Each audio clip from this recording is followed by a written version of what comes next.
Pittsburgh State University, the left fielder, number 2, Cactus Williams. Batting second out of the University of Montebello, third baseman, number 10, Connor Clemson. Batting third out of Campbellsville University, right fielder, number 12, Shane Spanty.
Robert De La Garza, who was not on the original roster for this Energy City team, but has turned into a regular early on this year, already appearing in 10 games, batting 188.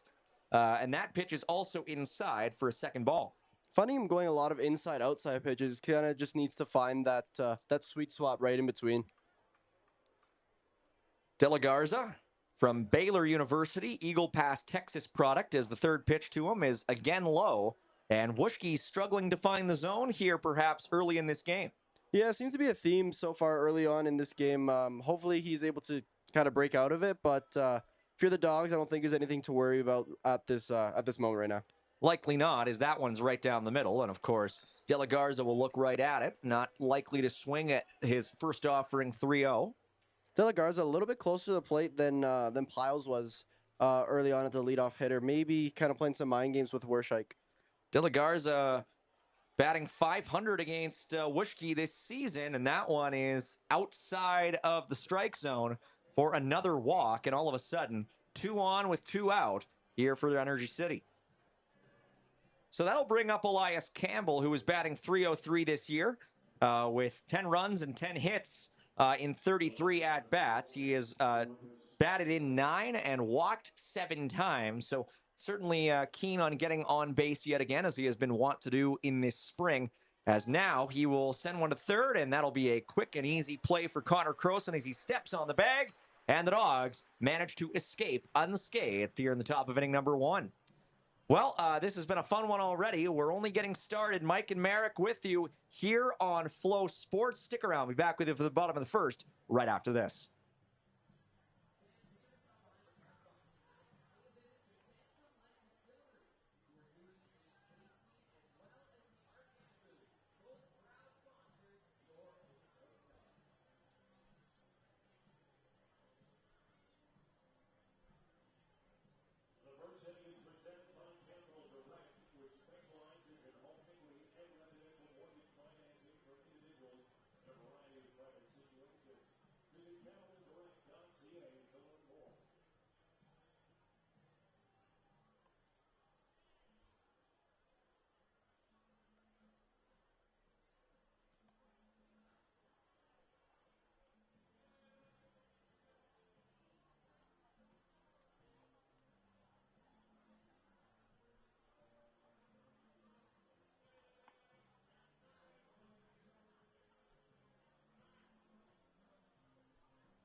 Back here for the bottom of inning number 1 in Okotoks, and it is Braden Jardina, the pitcher on the mound for Energy City. He has pitched 13 innings this year, allowing 6 hits, 9 runs, 5 of them earned, 10 walks, and 11 strikeouts in 56 batters faced. And the Dogs will be sending out some of their top hitters to face him right off the top, as it'll be Caden Williams, Connor Croson, and Zane Scansey first out of the dugout to face the man on the bump for the Cactus Rats. And before we really get into it, what do you think a Cactus Rat is? Has anybody actually asked you this question yet? No. I'm not really sure what a Cactus Rat is. Like, as far as I'm aware, it is a porcupine. That's what it's supposed to be. Oh, okay. I guess that kind of makes sense. I just thought of a rat that would be in the desert. Sure, that makes sense. Some serious ambiguity, I would say, on the part of whomever cooked up the brand identity for the Energy City Cactus Rats. But nevertheless, we will move forward here into the bottom of inning number 1. And as we mentioned, Caden Williams leading things off here. The Emporia, Kansas product, batting .333 this year. He is always a threat to get on base, walking 3 times, batting in 5 runs. He has 10 hits in 30 at-bats so far this season. Here we go. Caden Williams ready to face the Dogs' first pitch of the game. and it is in there for a called strike one. Little kind of froze him a little bit, kind of right down the middle. Don't think Williams was expecting that type of pitch at all early on. Yeah, the Dawgs have been pretty proficient at hitting baseballs so far this season, to say the least.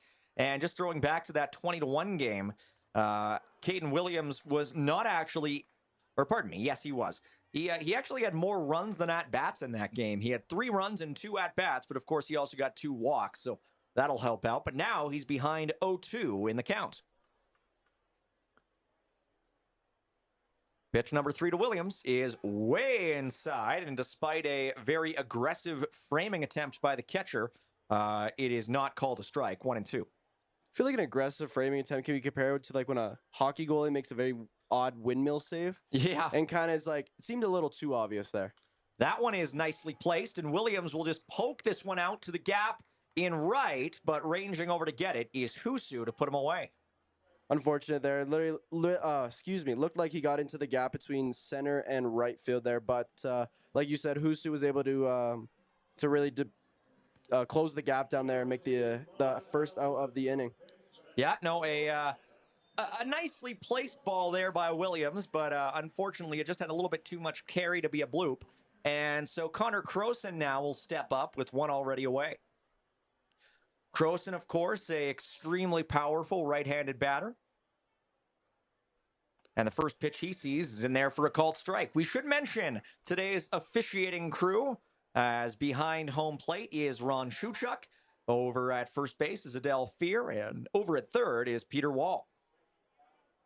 Croson watches one go through for a ball, and it actually ends up being what would have been a passed ball had there been anybody on base. I also want to highlight this as during the pitcher warm-ups in the kind of before we came back, Jardina had a lot of wild pitches to start, so maybe looking to see that early on in this inning. That one had some nice movement, but it is not quite in there, so Croson ahead 2-1. Croson waiting to see another here. And that one is just in there for a second strike. Boy, that one just painted the outside corner. That was a very good framing by the Cactus Rats catcher, Rudderman. Very good framing from what seemed from our perspective looked to be very outside and kind of brought it right back in. Like an outside pitch for sure. The 2-2 now is, that one is outside, and the count goes full. Croson, product of the University of Montevallo. He is a hometown kid. Played a huge part in the Dawgs completing the three-peat last year, and now he'll look to assist as they aim for a 4th consecutive title this year. 3-2 pitch, swung on and golfed toward first, and grabbing that one and stepping on the bag in time is Piles, 2 away. A little unfortunate there. I thought maybe could have had a little bloop, and maybe Piles there over there on first could have made a little error, but he was able to pick it up and eagerly make his way back for the second out of the inning. Well, even so, though, very encouraging already to see the Dawgs getting their bats on balls, putting them in play, forcing Energy City to make plays. And now Zane Scansey coming in. He was not in the batting order in that big 20-1 win over Energy City back on the 7th of the month. First pitch to Scansey is way outside. That one's going to be a ball.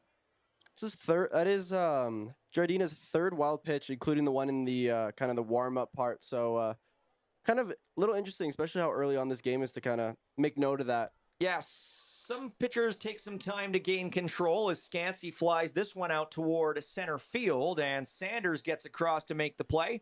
And the Dawgs go down in order to kickstart their first inning as we head to the top of inning number 2. No score, but for the Dawgs, not even anybody on base just yet. We'll see if Energy City is able to take advantage of the Dawgs' early struggles after we return. Mike and Merrick with you on Flow Sports.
Well, Gavin Wuschke had a couple of hurdles to overcome as he got out of the top of inning number 1. Now he'll hope that the top of inning number 2 is a little more straightforward.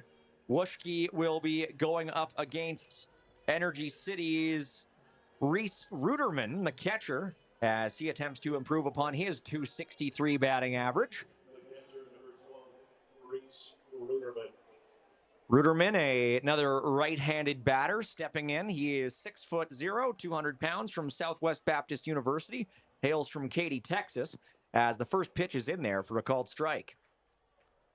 Ruderman tried to hold up, but there was really no point, as that one was as straightforward a strike as you'll see from Wuschke. And now here comes the 0-1.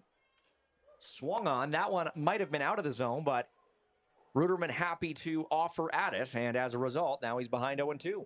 Hopefully that did not hit anyone's car, as I made sure to park very far again today. There is never a safe place to park. Thankfully, I have not yet run into any issues here at Seaman, but we don't need to jinx it now. Nevertheless, it is always a bit of a gamble, as the 0-2 is high, and Ruderman will wait for the next one to come in. Ruderman 5 for 19 on the season, has not yet faced Wuschke this year. And the 1-2 coming in, swung on and sort of feebly tapped out to Aiden Rose, who sends it across to Elsner at first, and that's a quick one away for the Dawgs. Another good play there by Aiden Rose. I think so far he's been responsible for now 3 outs so far in these first 2 innings. Yeah, he's a very strong defender, Aiden Rose is, and you know, you might not think of UBC as being a baseball school right away, but he's certainly proven that good players can make themselves available from environments like that. As now Elijah Bear, the designated hitter, comes in.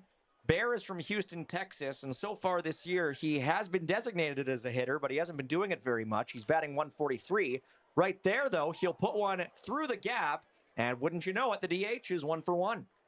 Little unfortunate there. Gets right past Elsner on first there, and Aiden Rose tries to maybe make a little desperation play there, but unfortunately kind of goes in between the both of them there. The definition of an announcer's jinx right there. Hasn't been doing much hitting, and of course, the very next pitch he puts right between the first and second baseman. And the Dawgs have allowed one on with one away here in the top of inning number 2. So Parker Husu is next up, batting 8th for Energy City. Husu is hitting 174 this year. He's from Victoria. And here's the first pitch to the lefty. It is a comebacker, and look out. Wuschke sends it to second, over to first, way in time. And just like that, the Dawgs have already turned 2 twice today, this time to end at the top half of the second inning. What a play by Wuschke there on the mound. Absolutely incredible seeing that awareness to also make the double play. Back-to-back double plays in 2 innings by Wuschke and Aiden Rose there. Fantastic defensive work there from the Dawgs as they allow runners to reach base in both the first half of the first and second innings, but they don't let it come back to bite them. Mike and Merrick with you. We'll come back with you right after this. You're watching Dawgs Baseball here on Flow Sports.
Well, after perhaps the worst iteration of the bat spin game we've ever seen here at Siemens Stadium, Mike Gould and Merrick Robinson are back with you for the bottom of inning number 2.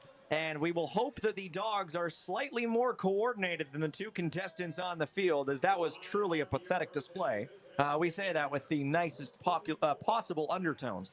But nevertheless, Nash Crowell is up, batting in the cleanup spot, but because none of the Dawgs were able to get on in the bottom of inning number 1, he will be leading things off here in the bottom of inning number 2, Merrick.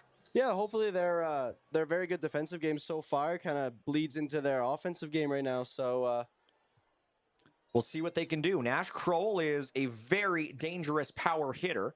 And now the catcher for Energy City having a little chat with the bat boy before getting back in his spot. Crowell this year is batting .282, a little bit below his standard. But of course, when you are a power hitter, you do expect to strike out maybe a little bit more than usual. First pitch to Crowell is high, but he decided half-heartedly, I think, not to go for it. I think if it had maybe been a little bit of a different circumstance, he would have really gone to try and blast that one out of the park. for sure, but that was very inside on Crowell there. That one is also inside, and all of a sudden he's ahead in the count 2-0. Two very fast inside balls by Jardina here so far. Hopefully Crowell. I think Crowell's waiting for that. Now he's ahead of the count, waiting for that big strike right down the middle for him to take a big swing. Here's the 2-0 to Crowell. Look out! Ooh. Oh my! Jardina almost loses his grip on the ball from the mound, and no pitch there, I think. No, it doesn't see. But like I said before, like the pregame, the wild pitches so far, it's been an odd kind of start for Jardina here as the pitcher for the Cactus Rats. You almost wonder if that could have been called a balk, but they're going to say, of course, you can't call a balk. There's nobody on base. Yeah, exactly. I was actually going to ask the same question. Yeah. So, that one is in there for a called strike, but it also didn't look that comfortable from Jardina. I'm sure if there had been somebody on base, that would have been a balk. Oh, 100%. I would 100% agree with you there. 2-1, and that one is also in there, and so Jardina has recovered to make the count even. Doesn't seem to be.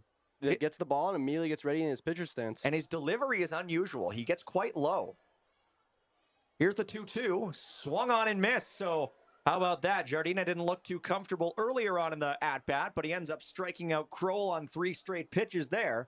And there's one away in the bottom of inning number 2. Do you think he did get very lucky with the fact that nobody was on base there? Because I would agree with you. I think that was 100% going to be a balk if anyone was on base. So now Jake Skaggs comes up, and he's had a nice start to the year, batting .310. He has struck out 9 times, however, so we'll have to see if he can avoid following in Crowell's footsteps here. First pitch to Skaggs, looked pretty close to me, but they're going to say that one was a little bit too high.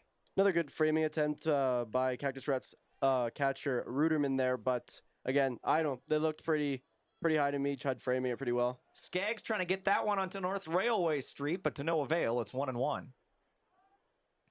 Skaggs this year has hit 1 home run, and you could be sure he was trying to make it 2 on that last attempt. Here's the 1-1 to Skaggs. And he really gave it his best there as well, but again, he swings over it, and it's quickly 1-2. 2 back-to-back, just kind of whip it type of bats. Here, he really was looking to hit that ball right to the moon right there. I could have seen a scenario where he let go of the bat and it flew out of the park. Here's the 1-2 to Skaggs.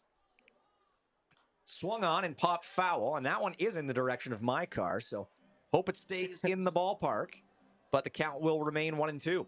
Still have yet to hear any big sound, big crashes, as well as followed up by a car alarm. Yeah.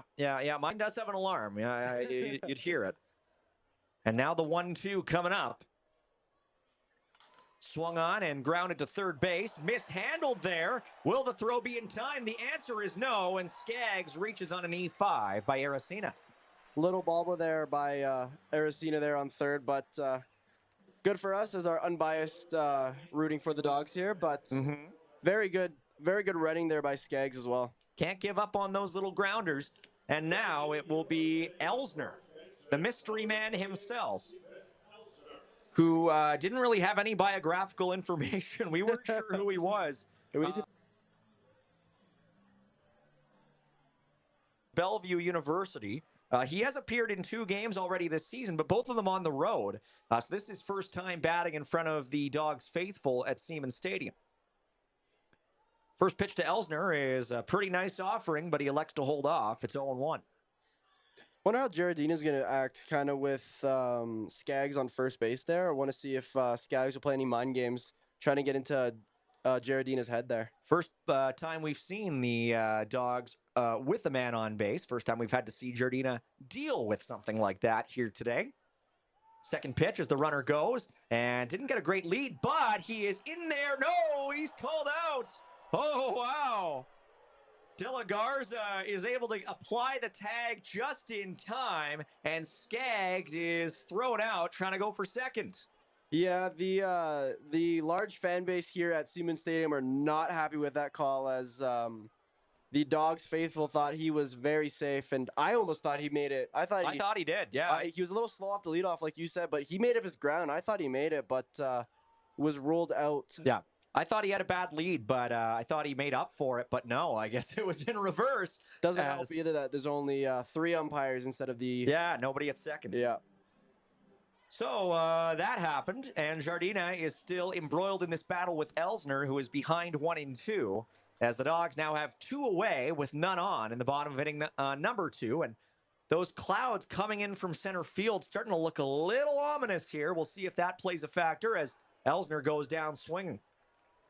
So not exactly your run-of-the-mill 1-2-3 inning, but that is the way that the Dawgs end up getting out. And we head into the top of inning number 3 with nothing yet up on the board for either of these teams, Energy City or the Okotoks Dawgs. Mike and Merrick with you. Be back right with you after this here on Flow Sports.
Back here for the top of inning number 3, Gavin Wuschke getting some more action after throwing 2 pretty good innings so far, although he has allowed 2 hits and 2 walks, but of course none have crossed home plate, so all is forgiven. And it's one of our favorite players here in Okotoks who is not on the Dawgs, but still fun to watch nonetheless. Little Ten Shindo is up to the plate for Energy City. He's always just so much fun to watch, and he's batting 9th today as a lightning strike in the background behind center field. I was saying off Mike, Merrick, I think we're going to maybe see a delay here. Yeah. As these clouds have come sort of formed right behind center field, and I think they're going to become a problem here soon. Still haven't heard any thunder, though, so that's kind of an okay sign. That was quite the strike, though. Like, that was quite prominent. Yeah, hopefully our cameraman got that lightning strike. Yeah. And the strike itself. Yeah, no kidding. Shindo swung and fouled that second pitch off, so it is 0-2, and now... looks like the home plate umpire is going to swap out the ball. Shindo's had a really nice start to the year. He's batting .326. He's from Shizuoka, which I probably said wrong, in Japan. He has a bit of an unconventional batting stance, but I really like watching him play as he watches that one come in on the outside. Certainly doesn't bat for power. Strikes out a little bit more than you might like, but he's quite an interesting utility hitter up there. A 1-2 count here and Shindo fouls that one off as well. He's really good at working these counts. Yeah, it really seems like it. Like you said, he's interesting batting stance. Definitely, I think that also comes with being a kind of just not playing in the North American type of style of baseball. Like as you see, Absolutely. like Shohei Ohtani in the MLB, kind of see course. how big he is. But baseball's huge in Tokyo and Japan and all those places. Wow. Yeah, you only have to go back to Ichiro. That was, and Shindo gets beaned. So that's one way of getting on base. We're going to count. And I'm sure he'll work out that pain pretty quickly as Shindo will take the free walk over to first base. Forgot about Ichiro. What a man that was in the MLB. So much fun. I to remember watch. seeing that little square image where it's like these are his cold zones and they're still like Oh my gosh. much more better average than anyone just normal. Yeah. Oh, and you know what? The thing about Ichiro is that he could have hit 50 home runs a year if he'd really wanted to. He was so Exactly. strong, even though he didn't necessarily look it. As now we've come up to Zach Piles, who reached on a walk his first time. The New Orleans product now with a man on base and nobody out. And the first pitch he sees is swung on and missed. Behind 0-1. Good pitch by Wishki there. Still looking pretty confident throughout kind of their whole thing. Still not letting Shindo on first, kind of playing mind games, just staying cool, calm, and Yeah, they're going to try and pick off Shindo there. He's certainly limber. He kind of reminds me of those the Ocean 11 movies with the amazing Yen, the acrobat, who's just kind of limber. And what a reference that was. You know what? It's a good movie. And now they're going to try him again, and that one was a lot closer. But they're going to say that he got back in. Yeah, I mean that was the thing. He was the acrobat. He could get it out of tight spaces. Oh, and Ocean 11's a great movie. It's a great movie. And yeah, that's my player comparison. You might compare a player to Barry Bonds. Again. They're going to try him a third time, and they get him. 10 Shindo on the third try. They catch him over at first base. And that was a fun little stare down between him and Wooshki. What a play there by Wooshki. When you try again, and if not, you try once more. I can't wait for his next plate appearance. He's one of my favorite players in this league. He's so a bundle of joy to watch. So like entertaining. Created a whole second rivalry in this. Here's the 0-1, and that one is lined towards second. Rose dives, stops. No, doesn't quite stop it. As Piles will reach on what I'm sure will be scored as an infield single. Still, again, like absolutely incredible kind of like mind game between Shindo and Wooshki. And credit to Wooshki, never really gave up. And what kind of seemed people might have been annoyed, he ended up getting him. We got closer and closer each attempt there. Maybe we should call him the Amazing 10. There we go. As now it is Kenyon Sanders. Now you wish you were number 11. Play his first time up, and he might just do it again. Let's see. To second for one, to first, not in time. And Sanders reaches on a fielder's choice. He will be grateful for that because grounding into double play, back-to-back plate appearances is not the way to start a game. Exactly. That was almost the third straight double play here for the Dawgs. Yeah, as well. No kidding. 3 straight innings. They've been hot with the defense. They did it once, and now they're really just rattling them off. Pardon me, not face off. What am I saying? Timo Aracena now stepping up to the plate, and the first pitch he sees is a little bit high for a ball. 2 away, 1 on still for Energy City, but they haven't really gotten anybody within, that much distance of crossing the plate for a run. Second pitch is in there for a called strike. I was going to say it, but took a little while. That's Aracena out there, right? Yes, it is. Yeah, Wooshki just froze him. It was a good right down the middle and took a froze. Wooshki taking another look at first as well. Aracena singled his first time up in the top of inning number 1, and this time he'll do it again as that one will drop in left field. Williams plays the bounce nicely, and look out, tries to gut out his man at second, and it eats up Rose a little bit, and so the man will advance to third, and he throws it away, and now look out, Energy City will score off of 2 consecutive errors, and wouldn't you know it, it is 1-0 here in the top of inning number 3. There was a lot that just happened there, but unfortunate play. Obviously, we saw Williams try to beat the cutoff after, I believe that was Aracena? Yeah, it was Aracena who hit it. A big round off after coming off of first, right, heading to third almost. Williams throws to Rose, almost cuts him off. Well, check that. It was Aracena who had the hit. It was Sanders who was on the paths. Yeah, it looked like Williams was trying to cut Sanders off, and then Rose just unfortunately overthrew it to Croson over there on third, and then unfortunately leads to the inevitable run for them. So I don't think we're going to count that as an RBI. Certainly not. But it is a run followed by a hit. And the Dawgs are in a 1-0 hole here with now Aracena over on second base. He advanced to second off the throwing error. And now we will see if he can make his way the full 180 feet to home. As up is Robert De La Garza. De La Garza, his first time up, was able to walk his way to first. Here's the 1-0 to De La Garza, swung on and fouled back. Blocked nicely there by Arriola behind the plate. Still, he's been absolutely incredible. I caught him early on. I think it was his second game he ever was catching, so he had a little few errors, but his framing has been very consistent throughout one of the games I've seen. It's been kind of refreshing to watch, especially. Yeah, Arriola, a very popular player around these parts for his excellent play. And now Wuschke's going to look his man back to second base. Aracena caught sheepishly just striding back to the bag. Those have got to be the hardest ones to pick off. Especially, like, you got to do a full 180 just to even have a chance at getting back. Good way to tire out your rotator cuff. Oh, exactly. Those seem important. No, yeah, just a little bit. Just a bit, yeah. Here's the 1-1 to De La Garza, as long as Wuschke doesn't try another throw to second. And the 1-1 is fouled back again, and it knocks over a beer can there in the first row. Although I think, oh, pardon me, that was a water bottle. Thankfully, the lid was on. These clouds seem to be getting a little bit closer. Yeah, they're already over the stadium now. I would be surprised if we don't see a little bit of a quote-unquote intermission at some point in this game. Here's the 1-2. Swung on and missed, and Wuschke gets out of the inning with minimal damage. The Dawgs do allow one run to score off of a series of throwing errors, but one run is nothing for these Dawgs. They've scored 20 in a single game against this Energy City team earlier this season. We'll see how they battle back when we return. To the bottom of inning number 3, Mike and Merrick with you. You're watching Dawgs Baseball on Flow Sports.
Back here for the bottom of inning number 3.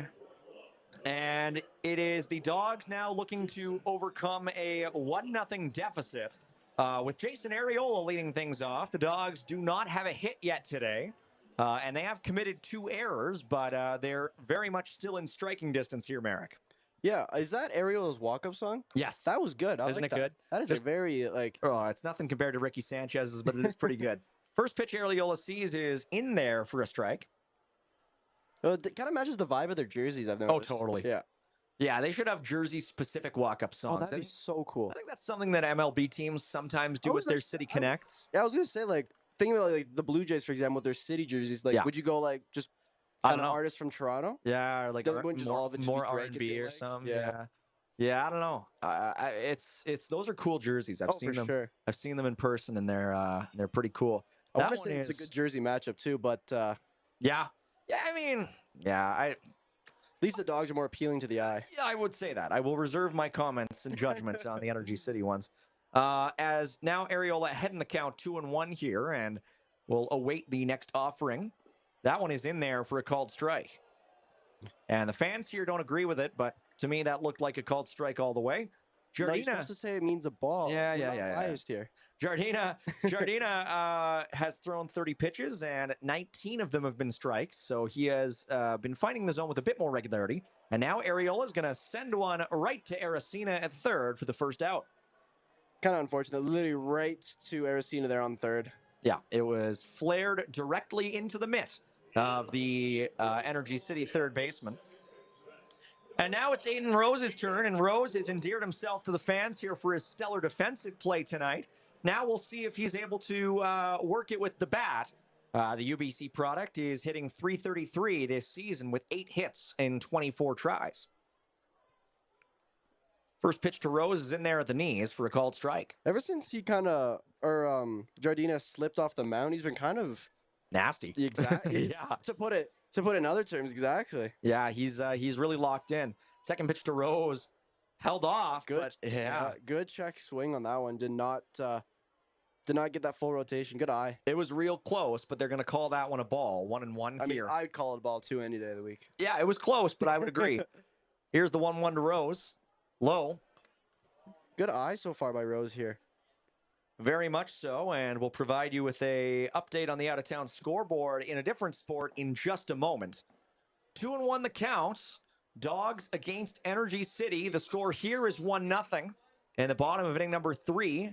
Next pitch to Rose. He is popped up to shallow center, and working his way back is the second baseman, De La Garza, who catches it for a second out. Well, with 20 seconds remaining in the second period at Rogers Place in Edmonton, it is still 2-0 for the Florida Panthers, who are heading to a power play as they look to add to their lead. The Panthers and Oilers, of course, tied at 2 games apiece in the 2025 Stanley Cup Final.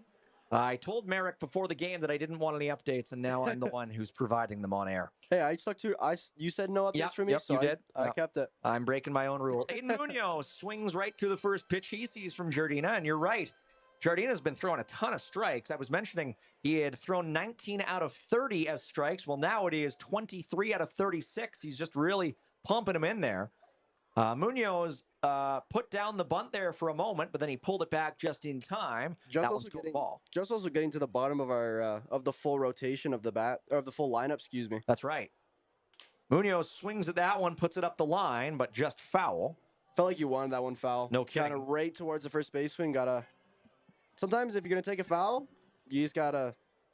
If it's not like a home run, yeah, sometimes it's a blessing. Yeah, exactly. Piles would have had a pretty easy path to first. Well before Munoz could have gotten there. Munoz, a Simpson University product. Not actually entirely certain where that is. 1-2 count here for Munoz. Is it safe to say Springfield? That one is low. Which Springfield?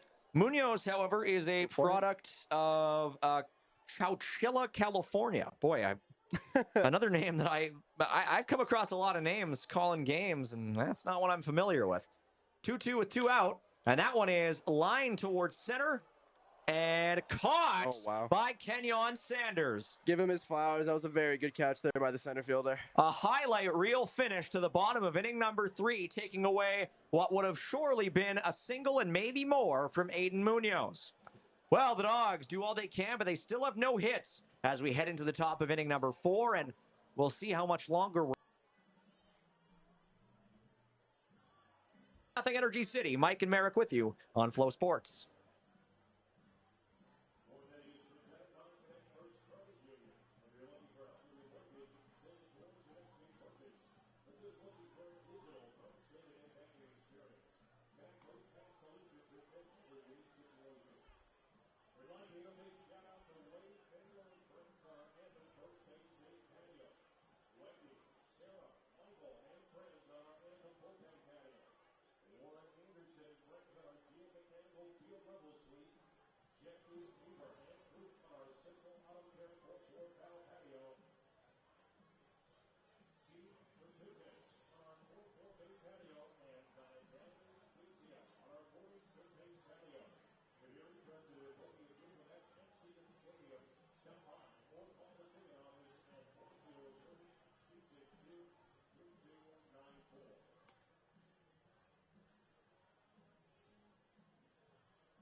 Back here for the top of inning number 4, Elias Campbell leading things off for Energy City, and we watch as a first pitch from Gavin Wuschke that sails above the strike zone for a ball.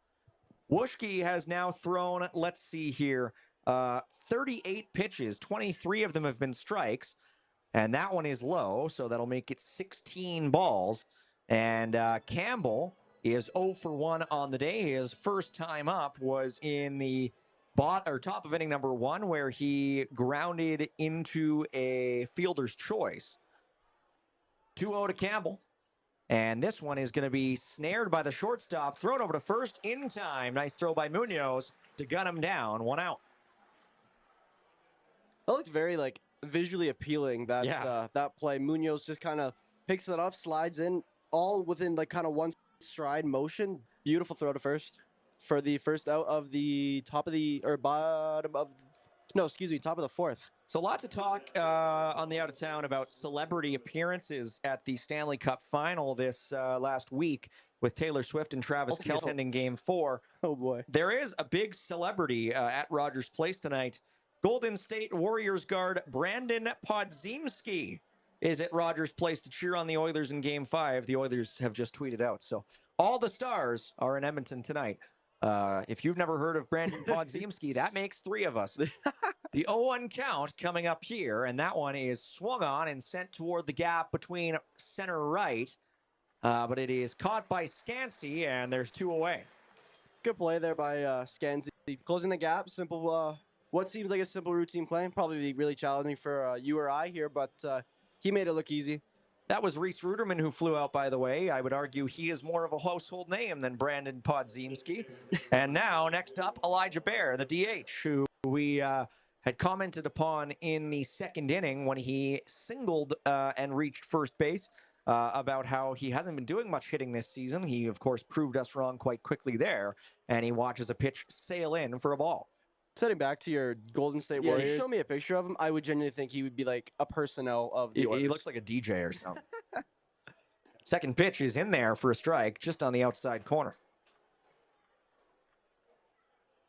Brandon Podziemski. Boy. That's a name. Looks like Chris Pronger is at attendance. There's more of a name. 1-1. Swung on, batted toward second base. Rose gets it up to Elsner in time. And the Dawgs work their magic quite quickly here. Is the wind changing perhaps? Well, we'll have to see if it works out in their favor before the wind blows the clouds in. Mike and Merrick with you as we head into the bottom of inning number 4. Stick around. It's still 1-0 Energy City. Dawgs batting up next.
Back here for the bottom of inning number 4, and we're expecting some fireworks here in Okotoks tonight, whether it be on the field or in the skies, perhaps.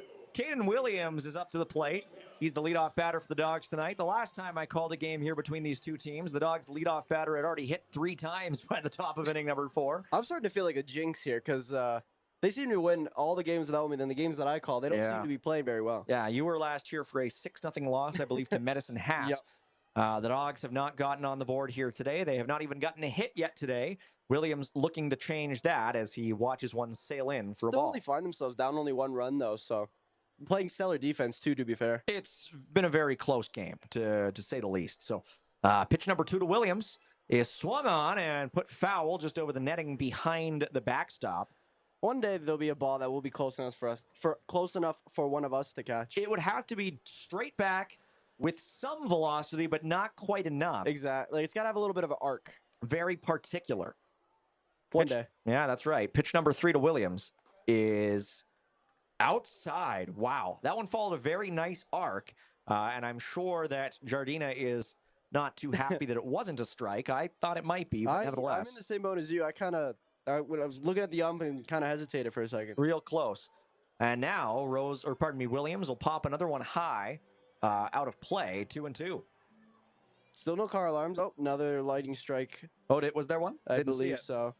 Yeah, it's a bit of a gloomy sky looking over center field. I think we're already seeing a couple of drops perhaps beginning to fall over in the area outside the stadium over to our right, over by first base. As that one is low, and that one's called a ball. Count is now full. Maybe the rain will be nice and just kind of rain everywhere except the stadium. Maybe it'll just I can hope. part right over. Williams, a product of Emporia, Kansas, and that one is fouled. Similar to your favorite player on the Cactus Rats, Shindo. Yes. Really playing it well with the pit with Jardina, excuse me. Kind of staying, as someone would say, staying alive. That's right. That's right. Williams, another one of those Pittsburgh State University commits. There's a few in the Dawgs lineup today. The 3-2 is swung on and missed, and Williams is set down. Make it how many strikeouts on the day for Energy City's pitcher? That is now 3 for Jardina. Feel like 3 too many. Yeah, he has been really working nicely. But of course, the Crow Show is always a tough one to beat. And we will see if the Dawgs number 10 is able to finally erase the goose egg up on the board. Dawgs being out hit 4-0 by Energy City. If memory serves, the preseason power rankings posted by the WCBL had the Dawgs at first and the Cactus Rats in 12th. But tonight it's been a rather equitable affair as Croson watches one sail in for a called strike. Hey, when I was getting back, because I haven't been to a Dawgs game in years other than the ones I've called recently, and seeing the Dawgs number 1, I was like, oh, this could be really refreshing. Croson will snap one over to third base. Will the throw be in time? The answer is yes. Nice little dish from Aracena over to Piles, and Croson is retired quite quickly.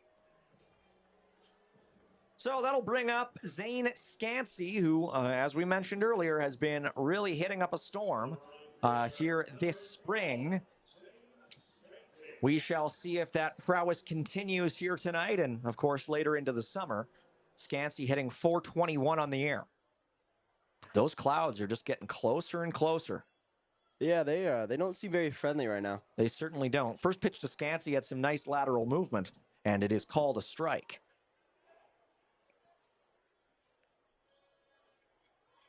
Another one from Jardina is lined toward third, speared by Aracena over to first in time. The Dawgs set down in order yet again.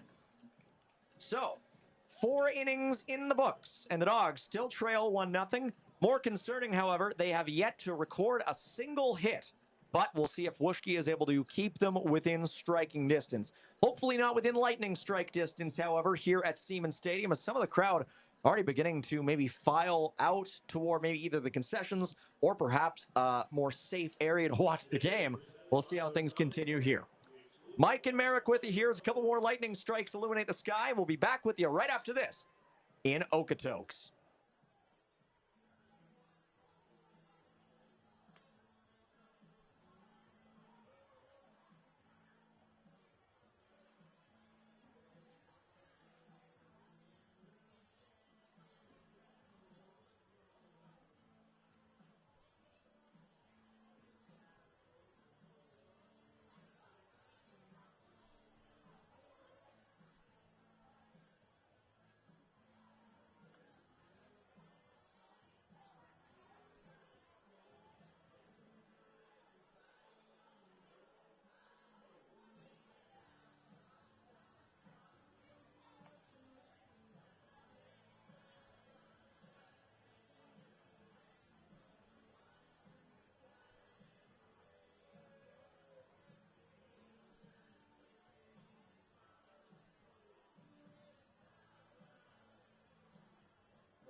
Parker Husu leading things off for Energy City in the top of inning number 5. Gavin Wuschke staying in. He has thrown 45 pitches so far, 28 of them strikes, but the first one he dishes in the top of the 5th is a ball. Mike and Merrick back with you on Flow Sports. The Dawgs still trailing Energy City by a 1-0 score. That one is grounded toward first, and they're going to say that one was just foul. Elsner might have had a good chance to just run it out to the bag himself, but nevertheless, the Dawgs will resume their pitching attempts. Still seems to be a lot of lightning strikes kind of happening in the air. It doesn't seem to be bothering the Dawgs. They've been pretty good on defense tonight. Just the bats has been a little slow is what seems to be the main issue here today. If it was already raining in the stadium, because we haven't really seen a whole lot of rain in the stadium. It looks like it's falling outside the stadium, but if it was raining in the stadium and there was lightning in the air, I think they would maybe call the game for a second, just to let it blow over. But the fact that there's no rain in the stadium yet and the lightning seems to be at a bit of a distance makes me think that maybe there will be a bit of breathing area. But there have been lots of flashes in the sky, I think, since the middle of the 3rd inning. And we'll see how things progress here as the wind is starting to pick up a little bit out in center field. As this one by Husu is sent out toward left and quickly caught by Caden Williams for the first out. Good play there by Williams, making an easy out, making it easy for Wuschke. And at this point, you're honestly just trying to get out as quick as possible so you can get right back to the bats. You kind of, obviously, you know baseball, can't score on defense, but Dawgs really need to have their bats woken up, but their defense has been very stellar tonight so far. So here comes the amazing Ten Shindo as he's at the plate for the 2nd time today, and that one is upstairs for a ball. Shindo's first time up was at the top of inning number 3. He was hit by a pitch and ended up being picked off at first. Shindo watches that one fly in for a strike. Shindo has also noticeably has a very good eye, kind of really chooses specifically what he wants to hit. Wuschke delivering a very good strike last pitch again. Good discipline. Shindo now will ground this one to short. Ooh, tough bounce, but it's picked up nicely by Munoz, who fires it over to first in time. Elsner gets him out. Good play by Munoz. That's like an awfully weird bounce, probably assumingly between the grass and the dirt there. It doesn't seem to phase him. Kind of, once again, pick it up, throw. All seems one fluid motion. Yeah, a bit of a dead ball there. I mean, it just kind of just petered out. And Munoz had to be really alert, but he speared it nicely. I would have been curious to see how they would have scored it if it had gotten by him. But nevertheless, there are 2 away here in the top of inning number 5. First pitch now to Energy City's leadoff man, Piles, is in the dirt for a ball. The 1-0 is swung on and sent over toward first. High in the air, camping underneath it. That was Rose who makes the catch. And once again, Energy City put down in order. Well, a close game, and Merrick, as you mentioned off mic, it is flying by here in Okotoks. Basically halfway through here, and it is only 8:09 p.m. We've been at it for basically an hour, and it's a 1-0 game. We'll see what the Dawgs have under their sleeves coming up next. Be back with you right here on Flow Sports.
Yeah.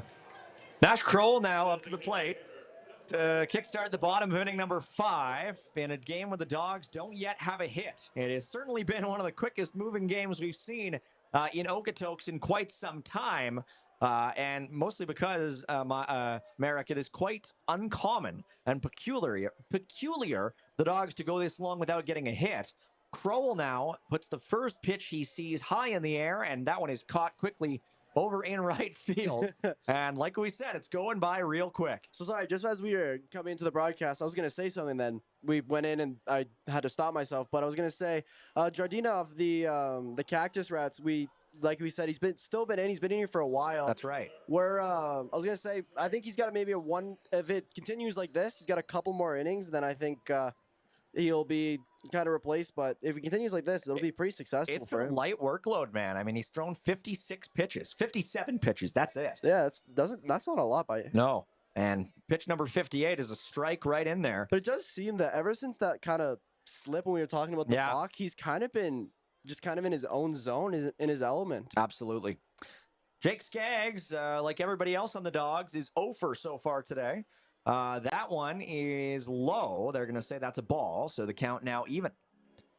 Yeah, the only person I think Skaggs is actually the only person to actually get on base with being walked early on. That's right.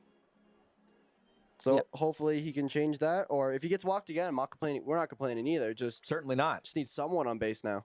That pitch a little bit askew coming out of the hand there. 2-1 count now to Skaggs. Jardina looking to keep the good times rolling. That one, though, inside again. And Skaggs seems to be the one guy who Jardina hasn't been able to crack yet. Yeah, kind of, I don't know, play some mind games, but Jardina doesn't seem to be phased by him. Just, again, like you said, the low kind of pitching kind of system he has got there. That one fouled back. Goes into the concourse here at Siemens Stadium, and Skaggs has worked the count full. Skaggs' first time up, he drew that walk on 1, 2, 3, 4. Actually, you know what? It was error, I believe, a fielding error. Oh, right. But it took 6 pitches, and this time, I believe that was pitch number 7 of this plate appearance, or pitch number 6, actually. Next one will be pitch number 7. 2 fouls, 3 balls, and a called strike.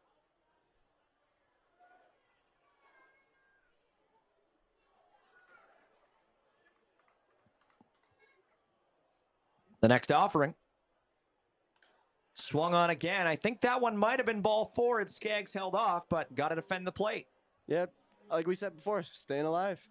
Only thing that's keeping me alive right now is that smell of the concession food here at the Siemens Stadium. That smells good. That, but it also kind of smells like a storm to me. I was also going to say that too. It looks very ominous, like you said earlier. There is ozone in the air here at Siemens Stadium tonight. And I think it won't be long before we get some raindrops as Skaggs lines this one. Nice play from second, and the throw from De La Garza gets him in time. Yeah, good play. Wow. Good play by the second baseman, De La Garza there. Kind of just looked like it could have gotten through the gap, but he kind of slid in, just like I would slide into a first any base, but he made it look very easy.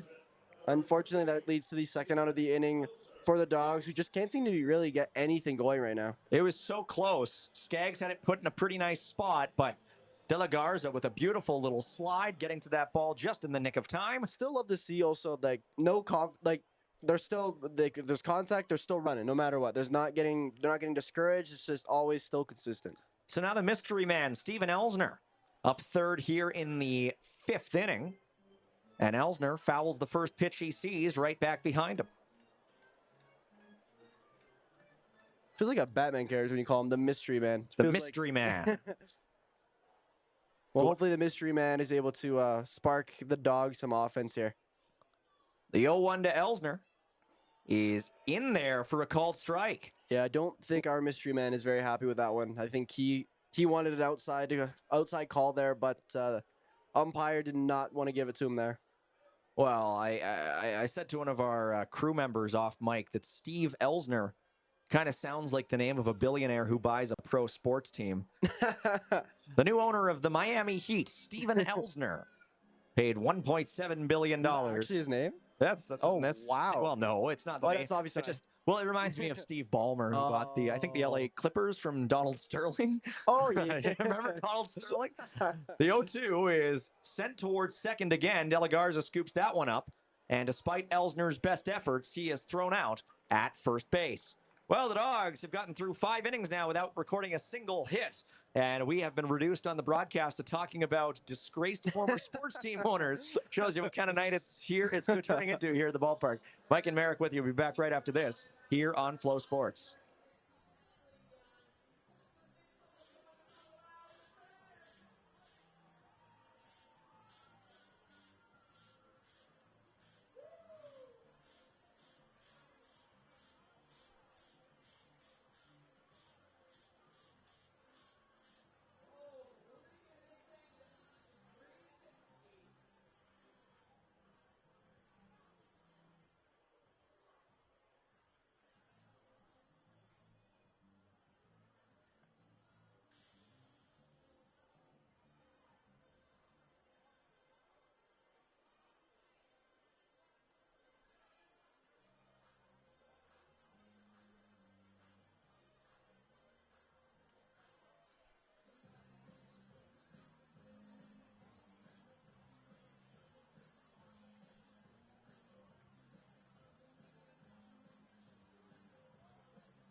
Back for the top of the 6th in a game that is moving fast and furious.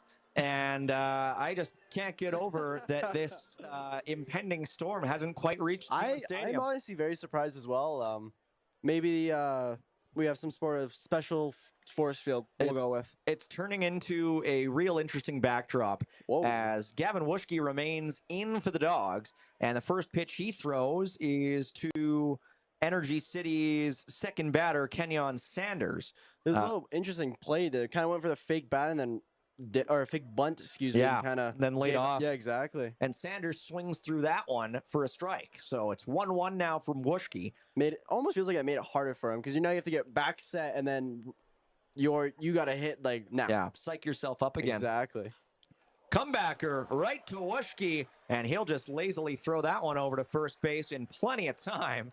And you can chalk that one up as a 1-3 putout. Great play there by Wuschke. Like, honestly, nerves of steel. He might be Superman, but yeah, we're no short of movie quotes here.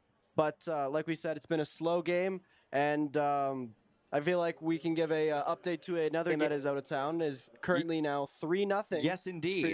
For Florida Panthers. Yeah, Brad Marchand with his second of the game and 10th of the playoffs to make it 3-0 Florida in the early stages of the third period. Now, we all know what happened the last time Florida had a 3-0 lead, but a lot less game to play with. Exactly. Marchand is sneakily turning into a Conn Smythe. Yeah, if Florida wins, you have to think he's up near the top of the list. I don't think anybody would displace Sam Bennett, but Marchand is real darn close. He'd get a lot of second-place votes, but the Oilers are a team known for making comebacks, as much as neither of us would like to see it. If they do it tonight, which here's hoping they don't, it'll be the ninth time they have come back to win a game in these playoffs. The only thing we're hoping for comeback-wise is the Dawgs to wake up here on bats as Wuschke throws for strike number 2.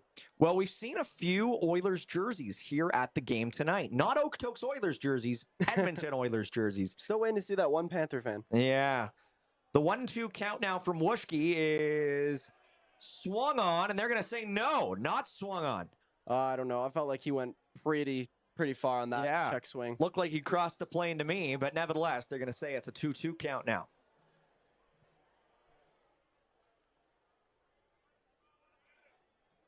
It's Timo Aracena, who is 2 for 2 up at the plate, and he's going to chop this one up towards short. Snagged by Munoz over to first in time for the second out.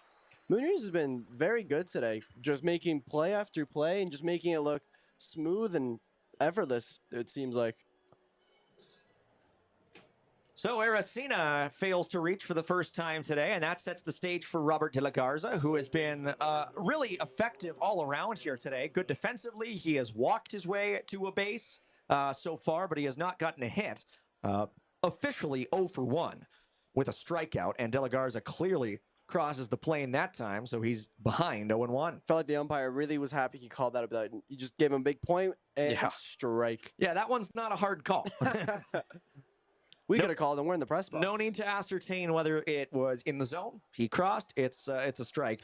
That one he didn't cross, but it's a strike as well. And Wuschke one pitch away from getting out of this inning as well with the Dogs within one. Wuschke's doing some great pitching right now, really trying to get the Dogs back on the bats, which unfortunately they've been struggling so far tonight. Very much limiting his pitch count as that pitch is low and in the dirt for the first ball of the at-bat. The 1-2 coming up to Robert De La Garza. Swung on and put foul toward the bullpen for the Dogs. I've seen it. Don't worry. It's 3-1 in the out-of-town scoreboard. Here's hoping. I have a feeling my co-host here might have had a slight little jinx with the comeback statement. And so Wuschke will step off. Much more kind of gracefully than Jardina did earlier in the game. It wasn't a potential balk, let's just say that. McDavid got his first of the Stanley Cup final to make it a 3-1 game. And that one is in there for a called third strike. And Wuschke took his sweet time to call that one. Yeah, Wuschke retires the side. So the Dogs heading into the bottom half of inning number 6, still behind 1-0, still looking for their first hit. But their pitcher has done them a good service. And now I think we're going to see the umpires meeting over on the first base line talking about the inclement weather. Fans do not seem to be leaving due to the weather, but there has been plenty of lightning. Plenty. And they're pointing at the clouds. But the third base umpire hasn't seemed to be leaving, and the Cactus Rats have kind of all come out into the in and outfield. So yeah, I think we're going to keep going for now, but we will keep you posted. It's a 1-0 game in favor of the Cactus Rats. Be back with you right after this on Flow Sports.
Jason Arriola leading things off in the bottom half of inning number 6 as the Lightning continues to threaten but not take over this game here in Okotoks.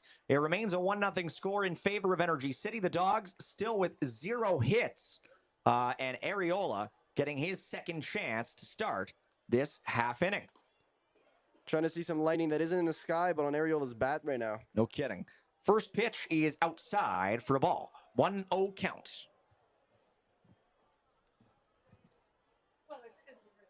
Pitch number 2 is also outside the zone. That one being low, and Arriola on the verge of potentially being the first Dog to reach base in a non-error method. That one is in there for a called strike. Arriola out there 2-1 so far, hoping to break Giardina's somewhat no hit. I guess we're gonna kind of call Well, it. no, it is. It very much I'm trying is. to jinx it, to be honest. Wow. And the ball is put right up the middle, and boy, you said it, and immediately thereafter, Areola gets the Dawgs' first hit of the game. That's one of the times where an announcer's jinx is exactly what you want to see. Yeah, no kidding. So Jason Areola finally gets the Dawgs their first hit of the game. Moments after my broadcast partner, Merrick Robinson, talked about him being on the verge of a no-hitter, and I've got some more news on the out-of-town scoreboard, Merrick. Sam Reinhart has scored his 7th of the playoffs, and the Florida Panthers have taken a 4-1 lead over the Edmonton Oilers in the third period. I just found that so funny. I saw so many Oilers fans talking crap about Reinhart, and then McDavid just scored his first, and then Reinhart's like, get right back at you. Aiden Rose puts one down, and is he going to reach? No, but he does put Jason Areola 90 feet forward, and the Dawgs have a run in scoring position with just 1 out. that was a good play. I thought he actually had a chance to beat the ball there, but unfortunately doesn't beat it. It beats it, or excuse me, doesn't beat there, but it's very narrow. Fascinating lighting on the field. Look at this. I was gonna say we've got sun coming in from the first base direction, but none coming from overhead. And overhead, there's no light at all. It's just cloud cover. Like you look directly straight, it's kind of white clear. To the right is sun, and you look to our left, and it's just pure dark clouds. Looks like this game is being shot by cinematographer Janusz Kaminski, as the ball is fouled off by Munoz and caught by a fan here in row 3. Are you familiar with Janusz? I am not. He was Steven Spielberg's old go-to man. I believe I do know who that is. I believe he shot Schindler's List. Oh, okay. The 0-1 count now. Aiden Munoz at the plate, looking to drive home the tying run, or at least advance him forward. Briefly showed bunt, but ended up pulling back. I feel like if you learn under Steven Spielberg, you're going to be pretty decent at understanding and making movies. Janusz was his guy. 4-1 Panthers. Holy moly. How much time is left? About 10 minutes in the third. I don't know if Edmonton has it, but I don't want to say anything. Munoz swings right through that one. Again, there's only one comeback I want tonight, and that is from the Okotoks Dawgs. That's right, and they're pushing. They're really pushing. They got a man in scoring position, and it's down to Aiden. First time in forever. No kidding. Aiden Munoz is the man at the plate, with the no-hitter having been broken up. Jardina has now thrown 72 pitches. Here's number 73, outside. Yeah, I cannot imagine he'd be. I think this is probably his last inning. If he kept the no-hitter, maybe the team's manager would have kept him in. Maybe see if that is a possibility. But with Areola's hit, and now he's on second, I can't imagine he comes back for the next inning, which would be the top of this 7th. Ooh, that one very much inside. Munoz had to sort of reverse thrust out of the way, and a big bit of lightning over the field here. You can imagine a lot of baseball players would be good at dodgeball. Yeah, oh, very much so. Areola taking a massive leadoff from second. I guess it's one of the best. It's the hardest one to pick off for a pitcher, like we discussed earlier. Now Munoz swings through that one as a rumble of thunder punctuates that pitch, and I mean, there's no precipitation in sight, but I'm legit surprised. And now we're seeing the third base ump run over into the middle. I don't think they're gonna do anything about he's just shifting over for position. Yeah, you're right. Yeah, with a left-handed batter up, some odd. I like this lighting. It's kind of cool. This is one of the strangest backdrops to a baseball game I've ever seen. And we're seeing a lot of color and a lot of light. Yeah, it's been a little bit of flavor in a baseball game that otherwise hasn't had a whole lot. As Williams takes a pitch in there for a ball. Areola kind of playing a little bit of mind games as Jardina did take a quick peek behind him. I'll tell you this much.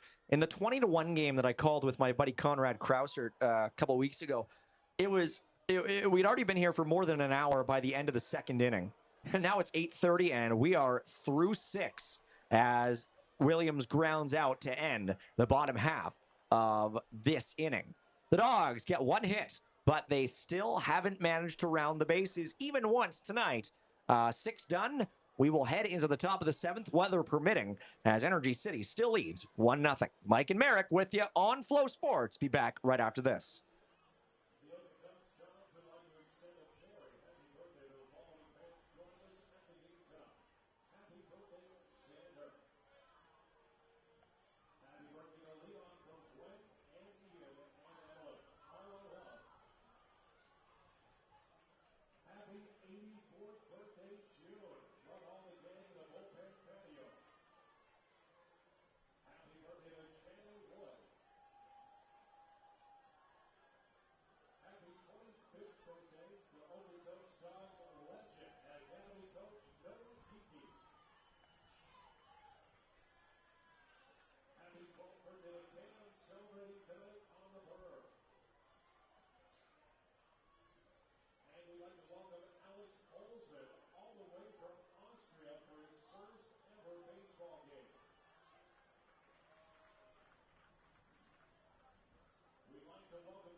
Lots of thunder, lots of lightning, but no rain. And I would imagine that is the determining factor so far in why this game is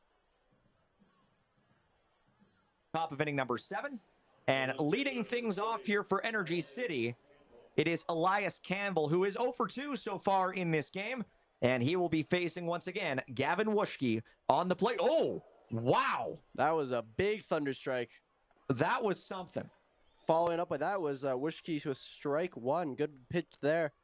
But I'm amazed. I was going to say, I felt a little bit of wind as well. Yeah. Kind of thunder, rain. I can't believe that wasn't the one that called it. And now Campbell will foul it, and they're going to have a chat now. Yeah, the big lightning strike. Campbell is not happy with this, kind of being mid. They're all going to head off the field now, and they're going to get the tarps. Yeah, that was something. I'm one big strike, one big boom, and out come the tarps. Yeah, and everyone kind of goes. I'm genuinely shocked it took this long. I thought it would be the 5th. Yeah, no, you did call that earlier. Yeah. I also find it funny how this is now our job just became from sports broadcasters to weather people. Yeah, no kidding. Well, it was. I mean, that was one heck of a strike. Oh, it was like it had you saw you heard gaps in the crowd or gasps in the crowd kind of. Yeah.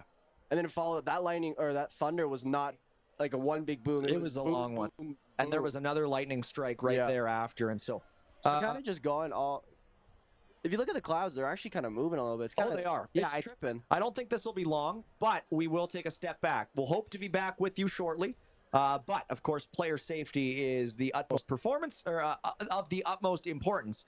And we'll take a step back. Mike and Merrick with you. We'll hope to return soon for the continuation of the top of inning number 7 here in Okotoks. It is Energy City against the Dawgs.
Well, it's been a little over an hour and change, and we are back here at Siemens Stadium in Okotoks, Alberta.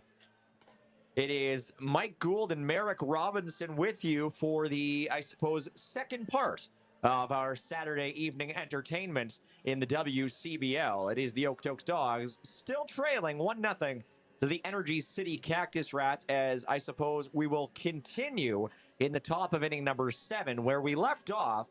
It was Gavin Wuschke, 2 pitches into an at-bat for Elias Campbell. Campbell was behind in the count 0-2. And after our break, the Dawgs are going to make a pitching change in the middle of an at-bat. Will Labonte from the Dawgs Academy will be mopping this one up. And I'm not sure what Mike, our PA announcer, just announced. I'm pretty sure it is Labonte, however, on the mound. And going up against Campbell, as we mentioned, he was behind 0-2 in the count. I think they're going to honor that, Merrick, as we return. It is 9:44 p.m. local time. Yeah, it's been a minute since we last talked in the stream, but feels good to be back. The weather is much more clear now that we can see, as our part-time job of being meteorologist has seemingly been over. Yeah, no kidding. The first pitch from Labonte is high, and the count moves to 1-2. So he'll be looking to finish off a strikeout here. Instead, the bat shatters. Croson picks up the ball, sends it over to Elsner at first, and that out is recorded after a long, long period of time. The longest at-bat of the season, I think. Probably for a while, as Campbell took a big swing and a nice big chunk of the bat came off flying. But like you said, Croson makes a very routine play, and we're seemingly the Dawgs defense. Nothing really changed. It's just the only thing we want them to change is their bats, as well as while we were gone, the Florida Panthers ended up defeating the Edmonton Oilers by a 5-2 final score to take a 3-2 series lead. And now Reese Ruderman steps in for the Cactus Rats. Ruderman is 0-2 today, but it's been a while since he last swung the bat, so we'll see what he can do now against a different pitcher. Labonte deals, and that one is high. Labonte has that fastball, but the positioning, the placement can be, a question at certain times, and we've seen a couple of them already that just haven't fallen into the zone. And that one just inside. I like the placement on that one a lot more, but the umpire is going to say it was just a little bit off the mark. Yeah, Labonte seems to be picking the corners a lot, like with a lot of precision. Just only thing that issue with picking corners is that they're going to give you more 50-50 calls. That's right. Ruderman ends up fouling that one back on a pitch that might have been a little over the zone, but nevertheless, the count moves even to 2-2. Labonte deals, swung on and missed. Ruderman is set down, and how about this for a nice little start to the evening's work for Labonte? What a pitch. What a strikeout. Definitely want to get his confidence up, especially after that long break. All you really want to see is that all the players kind of get out of this game healthy, as a long break can be... Oh, yeah. Can kind of hurt your body a little more, but doesn't seem to be bothering Labonte over there. Well, we're 1 out away from the 7th inning stretch, and that one is swung on and missed by Elijah Bear, who is 1-for-2 here today as the designated hitter for Energy City. Beautiful pitch by Labonte, who's done nothing but absolute heat tonight so far. There's another one. Labonte's finding that zone with more regularity now, and Bear swings right over top of it. Just seems so calm, cool, and collected, just absolutely ripping through these pitches.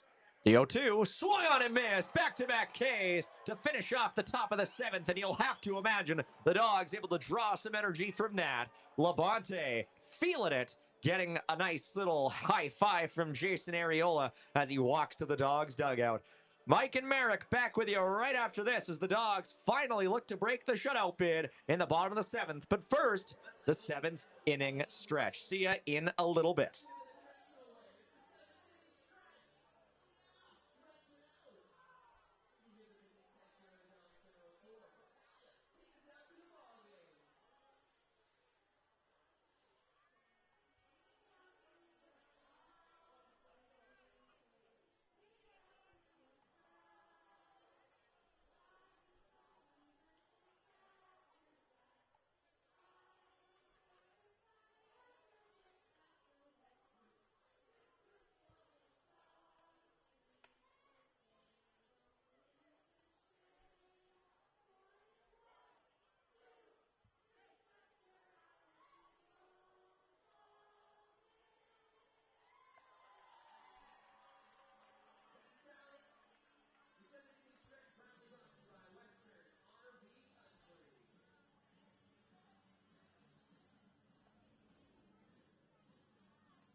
Back for the bottom of inning number 7 as the Dawgs look to gain some extra momentum from their pitcher's performance in the top half of the inning.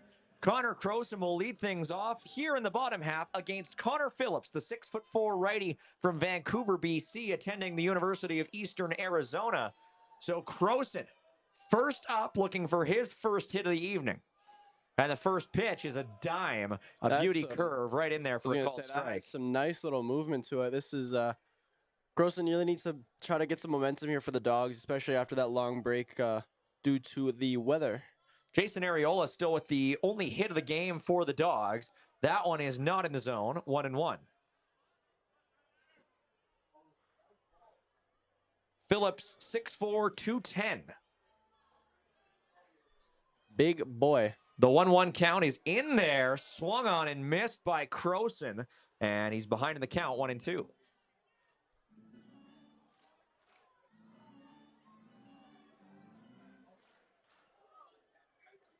For Phillips, this is his 4th appearance of the season. The 1-2 is in there. Ooh, another delayed strike call from behind home plate. I thought that was a strike from the moment it hit the glove. Just took a couple seconds, and there's one away here in the bottom of the 7th. Pitch just absolutely freezes Croson there.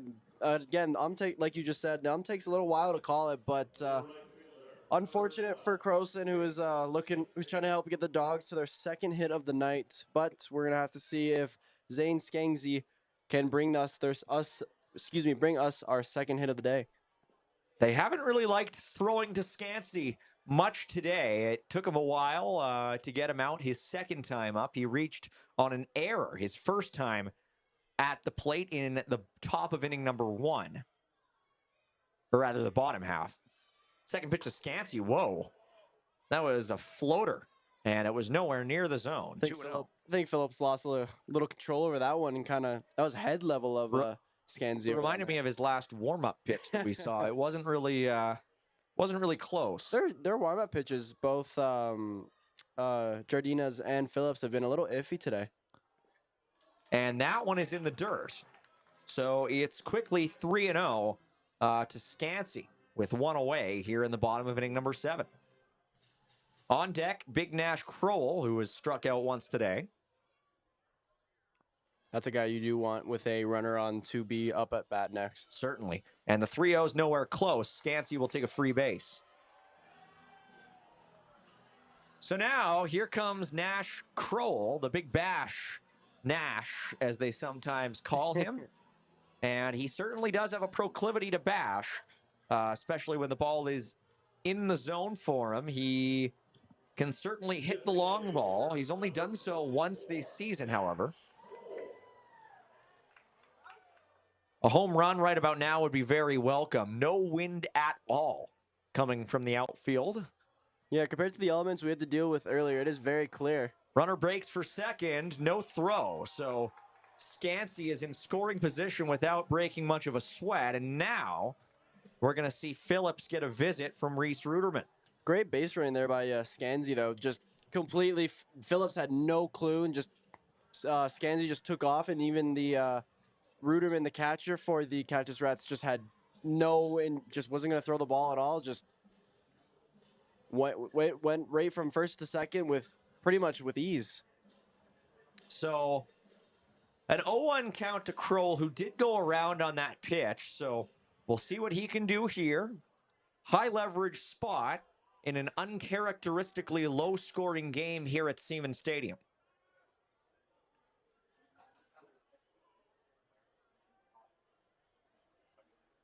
Scansey getting a bit of a look there from Phillips. And now the delivery is high. You could see that Phillips is trying to make that one fall right down into the zone, but couldn't quite pull the string. Scansey's also trying to get in Phillips' head with a decent-sized leadoff, too, especially after he already stole one base. I can't imagine that'd be an easy thing to think about in the back of your mind if you're the pitcher Phillips. The 1-1 is swung on and missed as Kroll was trying to put that one all the way to the video board in left field. Wouldn't that be a sight to see? It's overdue. Nash Kroll, a big-time home run hitter when he's on his game. But he's only done so once in the early goings of this season. I think the time is right for maybe number 2. The 1-2 to Crowell, swung on and popped foul. This one looks like it'll stay in play. And camping underneath it and making the catch is Piles from first base. Unfortunate from Nash Kroll there. So Crowell couldn't really get good contact, and there's now 2 away for Jake Skaggs coming to the plate. Skaggs, the product of Springsteen, Missouri. Skaggs advantaged here as a left-handed batter facing a right-handed pitcher. And we'll see if he's able to find the right spot and drive in the tying run.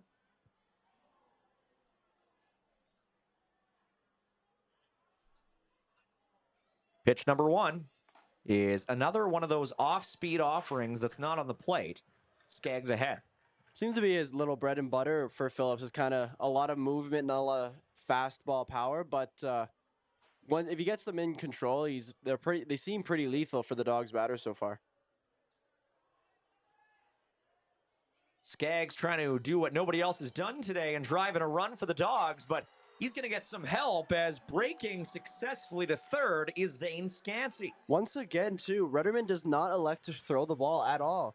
For the second pitch, Scansey went from first to third, stealing both bases, and the catcher for the Cactus Rats had no inclination to throw the ball at all. Yeah, that one was in the dirt. It was tough. He had to block it, and then exactly, that's true. With a quick turnaround, you just can never be sure. But yeah, that's a big play by Scansey with Skaggs ahead in the count 2-0 and checks his swing.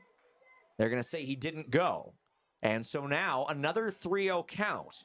This one isn't gonna push Scansey home if Skaggs does get the walk, but having runners at the corner is still formidable, even with 2 out. Oh, for sure. Especially just like any type of single, just get it past the infield, and you're almost pretty much bringing Scansey home. Skaggs awaiting, seeing what 3-0 will offer. Can't imagine there's a swing coming here. There is not. Strike right down the middle, 3-1. I mean, when you're ahead in the count like that, you can afford to take a strike like that early on. Very few downsides, especially at a game this close. Oh, 100%. The only thing is just you need a few more hits, so. Here's the 3-1, and that one is in there. Now you can't afford to take any more with the full count. Some protests from the crowd, but that was a pretty nice breaking ball. And seems that's all he's been throwing is breaking curveball type of pitches. Nothing with a lot of heat coming towards it. Wonder if we see something a little faster here. Here's the 3-2. Off speed again and outside, so Skaggs will take the free base. Another, yeah, like you just said, another off speed, no fastball yet. So the mystery man. Yes, indeed. Wouldn't this be a huge time for Steven Elsner to introduce himself to the folks here at Siemens Stadium? And we're going to get a mound visit here. Very early mound visit, especially when you compare it to Jardina from the same team. But Phillips has pitched, what, 3-4 batters? Yeah, pretty much. And is already having a mound visit. He had a mound visit earlier, too, from his catcher, but now what seems to be from the manager. So the pressure is seemingly still getting to him. Starting to see some movement in the Energy City pen as well. Oh, Phillips might have been just a quick 1, maybe 2 inning batter, but he's already caused a lot of trouble. Other than the fact that he can't kind of keep it in the box, like the curve and the off speeds have been very, very good for him, as well as been proven to be very formidable for the Dawgs bats. Another right-hander, Chris Nino, warming up in the bullpen for Energy City. So we'll see if they elect to make a switch at some point, especially if Elsner is able to cash in a run or 2 here. You'd think a single would score 1, a double might score 2. We'll see what Elsner can do. We just need anything at this point. Dawgs might not get a better chance than this tonight. We'll see. The mystery man, like you said, looking to make a name for himself. Steven Elsner at the plate. First pitch is in there for a called strike. Elsner thought about it, but elected not to take the bat off his shoulders. Scansey no lead off on the third to be anticipating any stolen run from first to home. Of course, no opportunity for a sacrifice here. That one is also in there, and quickly Elsner behind 0-2. Yeah, at this point, you're just looking to make any contact on the bat. Just hope it goes past through one of the gaps between first and second, or third and second as well. So, Well, we don't have official measurements for Elsner, but I can say he's not short. he's definitely a big guy. Runner breaks. Elsner is able to foul that one off right toward the Energy City dugout, rather. Nino still throwing over there to our left. I think it'll be a while yet before he's ready. Phillips seemed to calm down a little bit, kind of getting ahead of the count with 2 strikes right away. 3 pitches thrown. Another 0-2 coming up. Runner breaking quickly here. And that one's in the dirt. And look out. Here they come. It is Skansky across to score. And this game is all tied up on a wild pitch. What a choice by Skaggs to run from first to third, applying that pressure right away. Phillips could have had that thought in the back of his head, throws a wild pitch, and Skangsy is brought home. And ladies and gentlemen, we have an even ball game. Well, that is not exactly what I expected, but the runner broke, as you mentioned, Merrick. It is Skaggs going all the way from first to third, and Skansky coming all the way from third to home on what I'm sure will be called a wild pitch. Indeed so. And so now Elsner just looking to add to it and give the Dogs their first lead. Let's see what he can do. That pitch way high, and it's all of a sudden an even count. Well, when Skaggs took off from first, there was like no hesitation. He just booked it and was able to go from 1 to 3, right? Just like the blink, felt like a blink of an eye. He was moving quickly. You gotta imagine Phillips might be taken out right after this inning is done. Weird to see no reaction as well from anybody to that break. And now a pitch in the dirt makes the count full. But exactly, it was Skaggs just running right away. Yeah, and like I don't even think the pitcher was set almost. It was bizarre. Well, obviously it worked out. Kind of, man, it might have gotten to Phillips' head there, might have not. But perhaps.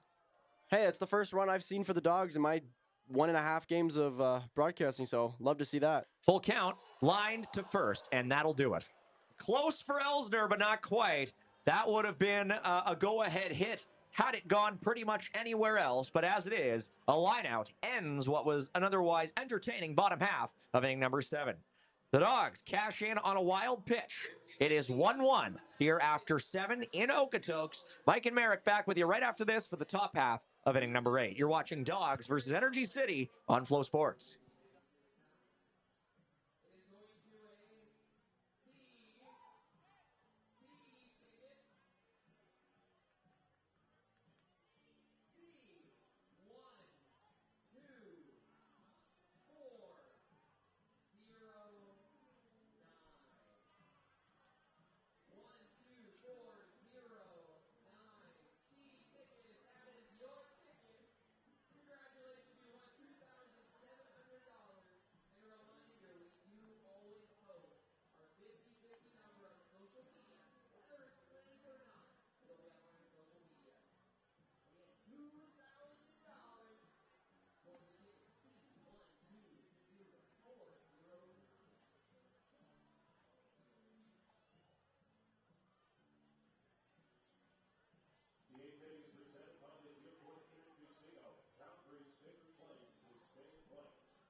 All right, a bit of confusion here at Siemens Stadium. The pitcher for the Dogs in the last inning and continuing into this inning is not, in fact, Will Labonte, who is listed at number 37 on our lineup sheet.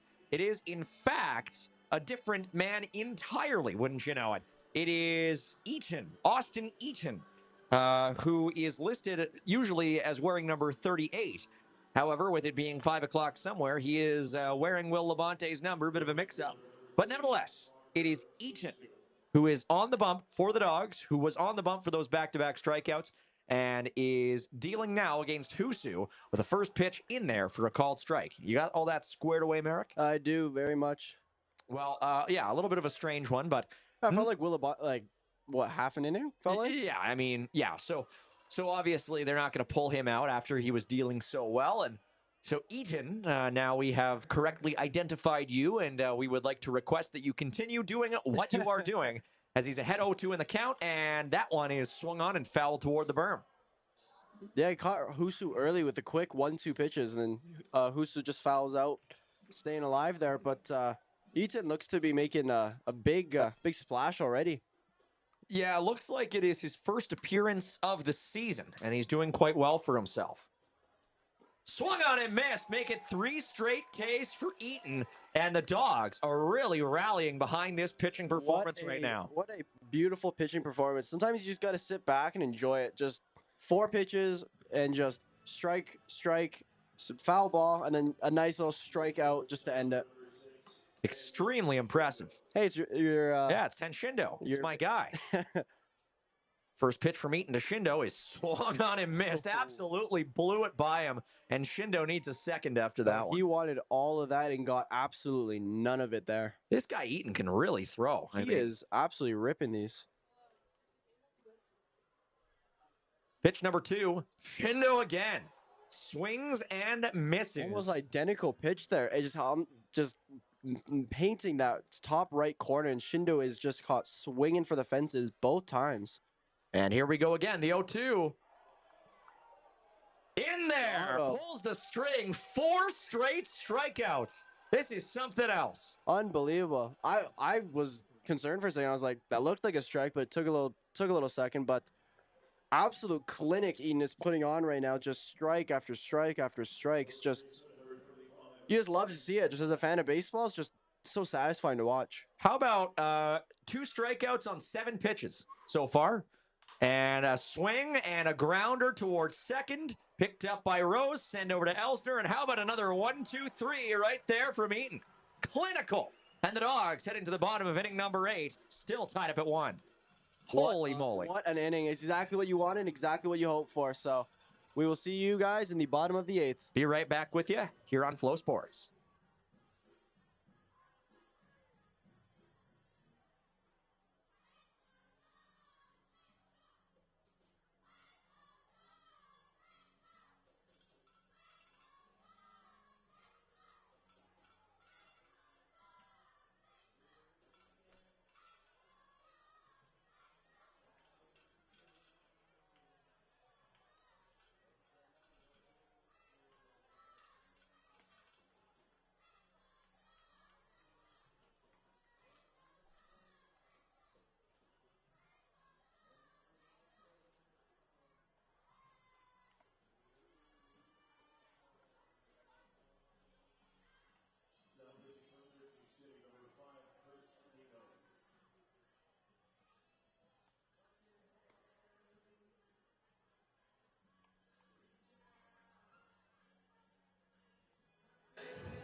Back here in the bottom of inning number 8, and the Energy City Cactus Rats looking to hold on to this 1-1 tie. They've got a new pitcher on the mound, Chris Nino, wearing number 5, and he stands in at 5'9", 175, quite a bit shorter than the previous pitcher for Energy City, but of course, never the size of the dog in the fight. It's the size of the fight in the dog. I would agree with you on that statement, as we're not very tall people. True. May sound like we're tall, though, and if you think we're 6'4", we'll let you believe that. Nino hails from the beautiful town of Stockton, California, the home of the G League Stockton Kings, and he goes to Modesto Community College. That arena in Stockton is just gorgeous. I can imagine just playing baseball in Stockton would be gorgeous. It lights up purple at night. Oh, that'd be so cool. Used to be the home of the Stockton Heat, the Calgary Flames' old farm team, as well as the Stockton Thunder, an ECHL team that played there for about 10 years. And now the G League's Kings play there because Stockton's about an hour outside of Sacramento. Jason Arriola, who has one of only 2 hits, or actually, no, check that. He has the only hit for the Dawgs tonight, leading off here in the bottom half of inning number 8. And we'll see what he can do. He's the only one who's been able to solve this pitching staff with the bat tonight. Yeah, the only way we scored was some outstanding base running earlier in the last inning. Arriola fouls one back right toward the press box here, and he's behind in the count quickly against Nino. Even with the net here, it's still like causes you to, whoa, Yeah. a quick sec. Even with the net, you have that protection, but always feels like a false sense of security. Nino's 5th appearance of the season. He's thrown 6 complete innings, allowing 6 hits, so averaging 1 hit per inning pitched. Next offering is in there for a called strike. Nino has allowed 3 earned runs this season. He's struck out 8, walked just 4, and has a 1-0 record with 1 save. He's allowed only 2 extra base hits. So we'll see what he's able to do here against an interesting part of the Dawgs order. The 0-2 is just outside. Yeah, definitely seems to be one of the better pitchers on the Cactus Rats. Seems to be a little formidable, hoping that the Dawgs can sneak out a win here with the bats not being the main part of their conversation for their win, but their base running. The 0-2, or pardon me, the 1-2 is not quite there, and the count goes even. Nino's numbers certainly not bad. Yeah, they're on the upper echelon of the Cactus Rats pitching staff this year, which generally speaking has struggled. They have 4 pitchers with an ERA north of 10. As here's the 2-2, and that one, generously granted as a ball, and the count is worked full by the Dawgs catcher. Areola taking those. I love when I see with the Dawgs. They always have disciplined batting. They always, if they don't think it's there, they're not going to swing. They're not going to try to force anything. It's always just seemingly disciplined batting. The 3-2. Areola swings and lines one out to left field, but it's right at the left fielder, Elias Campbell, who makes the easy catch for the first out. First good contact we've seen in a while. I was gonna say probably the first good contact since Areola. Yeah, it's been a struggle for the Dawgs here, unfortunately. But Aiden Rose is looking to hopefully change that up, as it's his 3rd plate appearance, and has again what seems to be a very common thing today is 0 for 3 today, or 0 for 2, excuse me, on the night. Yeah, it's never a good sign when we're in the 8th inning and a player only has 2 plate appearances, but that's the case for most, or a couple of the Dawgs still, as Rose is up to the dish and he watches the first pitch sail in outside for a ball. That's wait, if you just get one on, walk, hit, or nothing, the Dawgs' excellent base running, like we saw earlier, can score them runs, so they're looking to do that again. Very interesting to see how this thing will play out if the game does go to extra innings and we see the runners on second base to kickstart things in the 10th. But for now, we're still in the 8th, and Rose is ahead in the count, 2-0. I always remember when I found out that rule. I was watching on TV. I'm like, did they play without me? Like, yeah, is it still in commercial break? A little different. Yeah, I like it. It makes it more fast paced, but also like you're on your toes a little bit more intense. Yeah, exactly. In there again, another methodical strike call from behind the plate. He likes to take his time, this umpire. Ron Shuchuk calling the balls and strikes tonight. Likes to take his sweet time before making a decision. 2-1 to Rose coming up next. Bit of delay there from on the mound, but Nino deals now. And Rose grounds this one to third, picked up by Aracena. The throw is just a step ahead of Rose at first, and there's 2 away.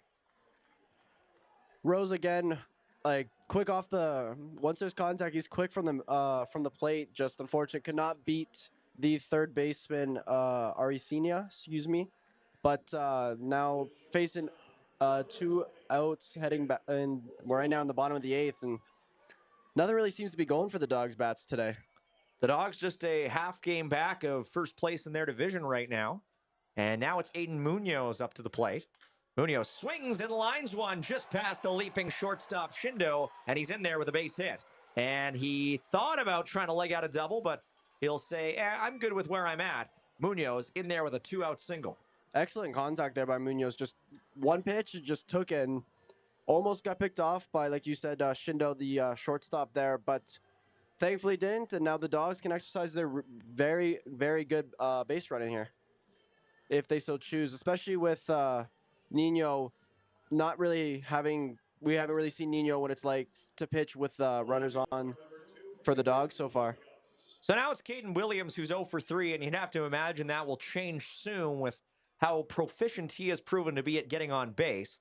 Here's the first pitch, low for a ball. Rose also looking at first, taking a big lead off. Almost thought about taking another opportunity for a stolen base. Decided not to, but is taking a decent lead off of first right now.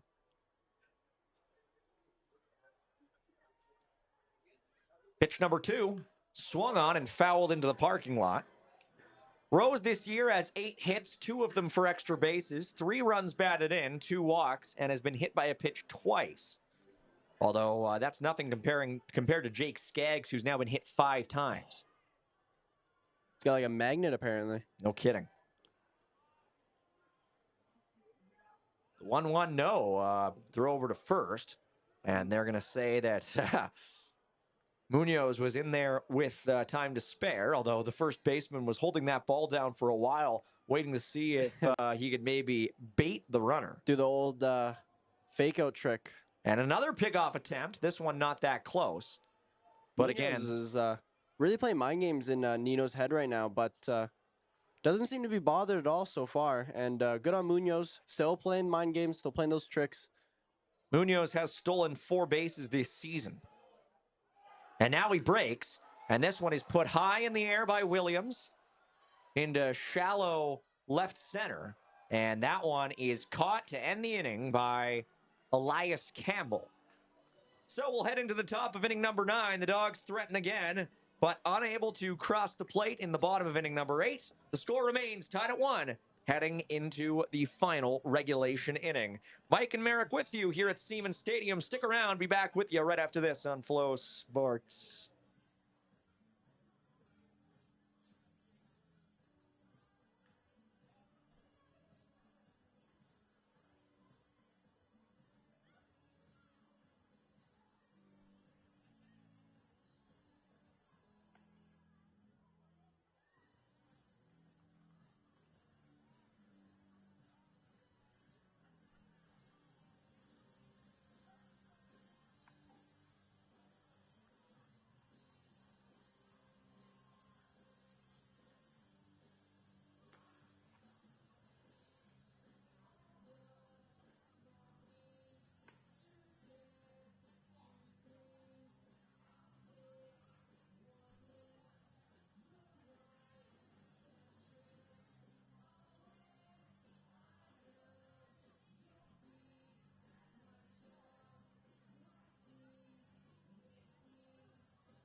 Well, we've seen some nasty stuff already from Eaton, the pitcher for the Okotoks Dawgs, entering inning number 9. We've seen 4 strikeouts already in just 2 innings, and he's back on the mound again with the top of the 9th looming.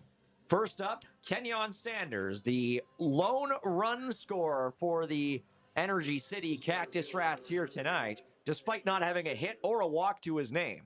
We'll see what Sanders can do this time around, officially 0 for 3. Not much of a book on Eaton, but we know he can throw heat. And the first pitch more the same, swung on and missed by Sanders.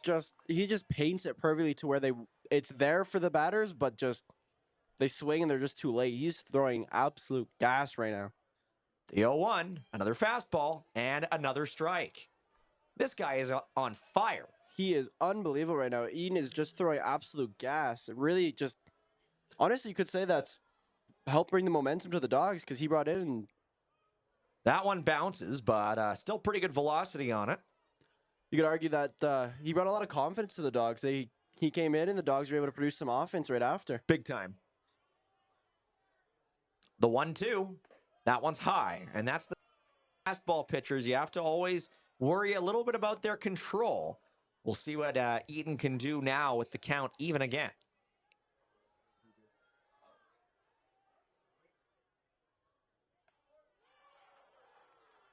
For Eaton.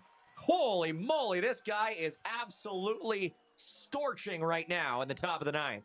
5 strikeouts. Hey, and what night is it? It's 5 o'clock somewhere. It's 5 strikeouts. He is channeling it. He is throwing absolute gas right now and looks to show no sign of stopping, and it is working against the Cactus Rats right now. And I would argue right now, Dawgs have all the momentum. Yeah, big time. They bat bottom, and just absolute gas is being thrown. Aracena swings and puts the first pitch he sees into left field. And it is caught there by Caden Williams. Great tracking of the ball, especially from how far he had to go, and realized it was even a foul ball. Had to adjust his stance a bit, but absolutely great catch by Williams to make it 2 outs for the Dawgs and what they hope to be a quick inning to hopefully have Set a the chance to stage. walk it off. Well, I'm not even convinced that would have been a foul ball. I think that might have landed. It was very close to the line. Yeah, it was either real way. close. Here's Robert De La Garza, who is officially 0 for 2 here today. First pitch is low and actually bounces right off Ariola's glove. Wow, he's just unreal pitching tonight by Eden today. Eaton has thrown 25 pitches, 19 of them have been strikes. What a percentage! What a clinic he is putting on right now for the Dawgs. He's really put a halt to any. 1-0 is high. Eaton behind in the count for the first time. After 26 pitches, and that's the first time you said that. That's hilarious. Pretty much. The 2-0 in there for a called strike. Good framing there by Ariola. Just putting on an absolute clinic back there. Not many balls have gotten behind him tonight either. Just great backstopping tonight by the catcher. 2-1 swung on, lined out to right, and caught efficiently there by Zane Scansey. And we are heading into the bottom of the 9th inning with this game all tied up at 1, and the Dawgs with a chance to walk this thing off.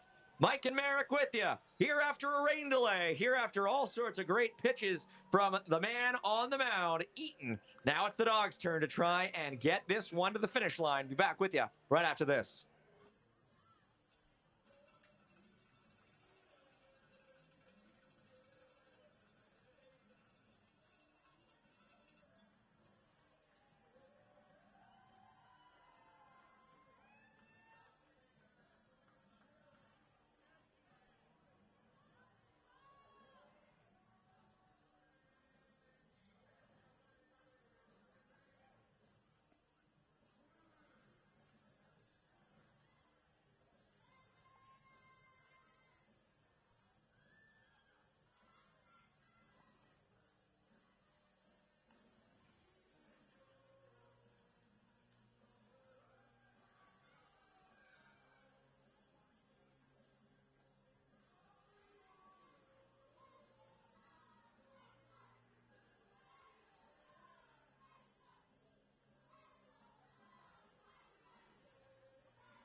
Well, it is still Chris Nino on the mound as we head to the bottom of inning number 9, where 1 run is all it'll take for the Dawgs to walk this off and improve to 9-6 on the season.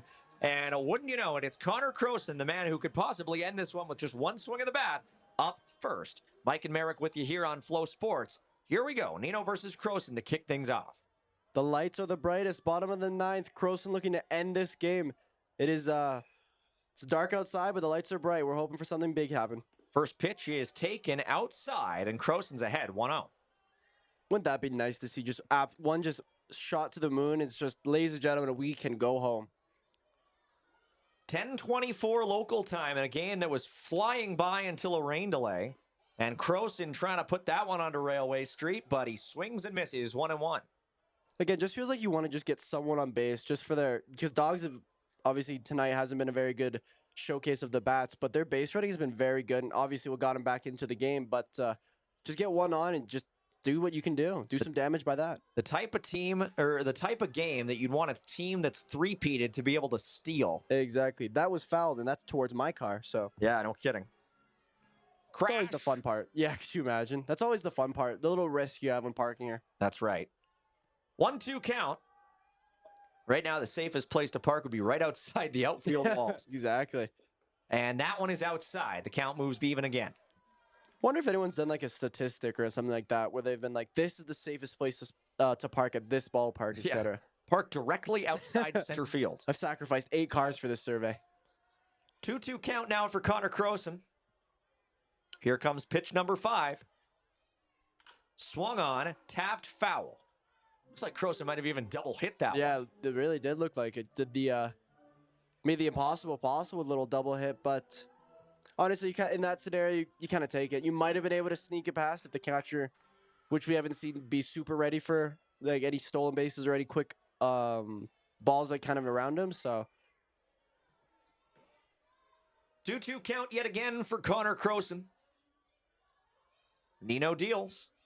Swung on and pelted out to left center field. Get out. The ball going back, and it's going to stay in the park. Kenyon Sanders makes the catch just shy of the warning track. Oh, wow. A ball that Croson absolutely hammered, but it stays in. Unfortunate. If we had a little bit of wind, the lights were just a little too bright. The ball just drops just before the warning track. Unfortunate as everyone, including us, got out of our seats for that one. I think that's the furthest the ball has been hit tonight, but just not quite enough. Zane Scansey now up to the plate. The only man who have scored for the Dawgs tonight, and not because of his bats. It's because of his base running. As now the Cactus Rats seem to be having a pitcher's meeting between the catcher and Nino. Yeah, Ruderman and Nino conversing and walking back to the mound, probably just sort of squaring away some signals. I know we were talking about this off air, but even looking at the number 5 just right from like it still looks, it's hard to see. It looks a little funny. It is hard to see. Thankfully, it's not like an 8. Would like, or you can imagine he was like 18, number 18, be like 10 or yeah, it'd be hard to see. It'd 100%. Yeah, it'd be hard to discern. Even with all the bright lights and kind of where we are angled, it's still just not good enough. No. So the first pitch coming up here to Scansey after Croson very nearly ended it.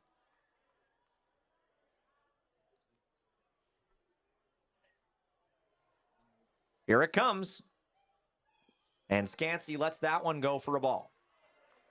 Good eye there. He looked like he was ready to just absolutely take a big swing at that. And then, again, I've said it before, but the discipline the Dawgs have on bats is very, very good.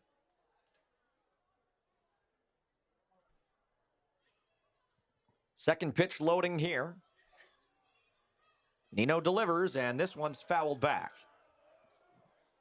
Still not heard a car alarm yet, so that's probably a good sign for those who are in attendance. Scansey has not recorded a hit against Nino before. 1-1 count. Folks here in Siemens Stadium waiting with bated breath to see whether we'll need extra innings tonight. 1-1 pitch. He is way outside. In fact, it dribbles past Ruderman entirely. Very well pitched by Nino there. The ball boys deliver a couple more. And Scansey steps back in. Well, for a game that really flew by in the first 6 innings, the last 3 have been a little slower, to say the least. I think we can thank Mother Nature for that one. I would say so. Still a beautiful night, though. Very much so. Here's the 2-1. Oh, Scansey held back, but he maybe shouldn't have, as that one was right in his wheelhouse. 2-2. Yeah, I don't think he's very happy with himself there. Kind of backed up out of the batter's box there a little bit, trying to get himself composed, ready for the next pitch. 2-2 again for Scansey now. Swung on, sent right back up the middle. This will be a close play. Picked up, sent to first, and plenty of time in the end. 10 Shindo with a really nice effort there. Give credit where credit's due. Shindo was doing what Munoz has been doing all day, just a casual, just all in one motion, one fluid motion, grabbing the ball and throwing it right to the first baseman. So this is a situation where Nash Crowell would typically thrive. 2 outs, bottom of the 9th, in a tie game, and Crowell could end it right here if he so desired or was able to. We'll see what he can do. I'm sure he does desire it, but it's just a matter of being able to connect that will with reality. The first pitch, Crowell will tap it towards short. Shindo picks it up, fires a laser to first, and we're going extra innings. 10 Shindo with a couple of real nice plays to help this Energy City team get past the typical 9. Mike and Merrick with you, and when we return, there will be a runner at second, and the Dawgs will be pitching.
Back here for the top of inning number 10, and it is Alex Oliver on the bump now for the Dogs from the University of Colorado Pueblo. And batting, Elias Campbell. Campbell up to the plate with a man on second as we enter extra innings. The Dogs looking to emerge from this one victorious. Energy City looking to put the irons, the hot irons on them now. And look out. A quick turnaround there from the new pitcher as the runner on second seemingly intent upon not making this too easy for him. Looks like that is De La Garza on second. Now the first official pitch from Oliver is in there at the knees for a called strike. Yeah, De La Garza seems to be just taking a big lead off as second baseman Aiden Rose is kind of matching the gap between first and second. But shortstop Aiden Munoz is keeping a very close eye on De La Garza, excuse me.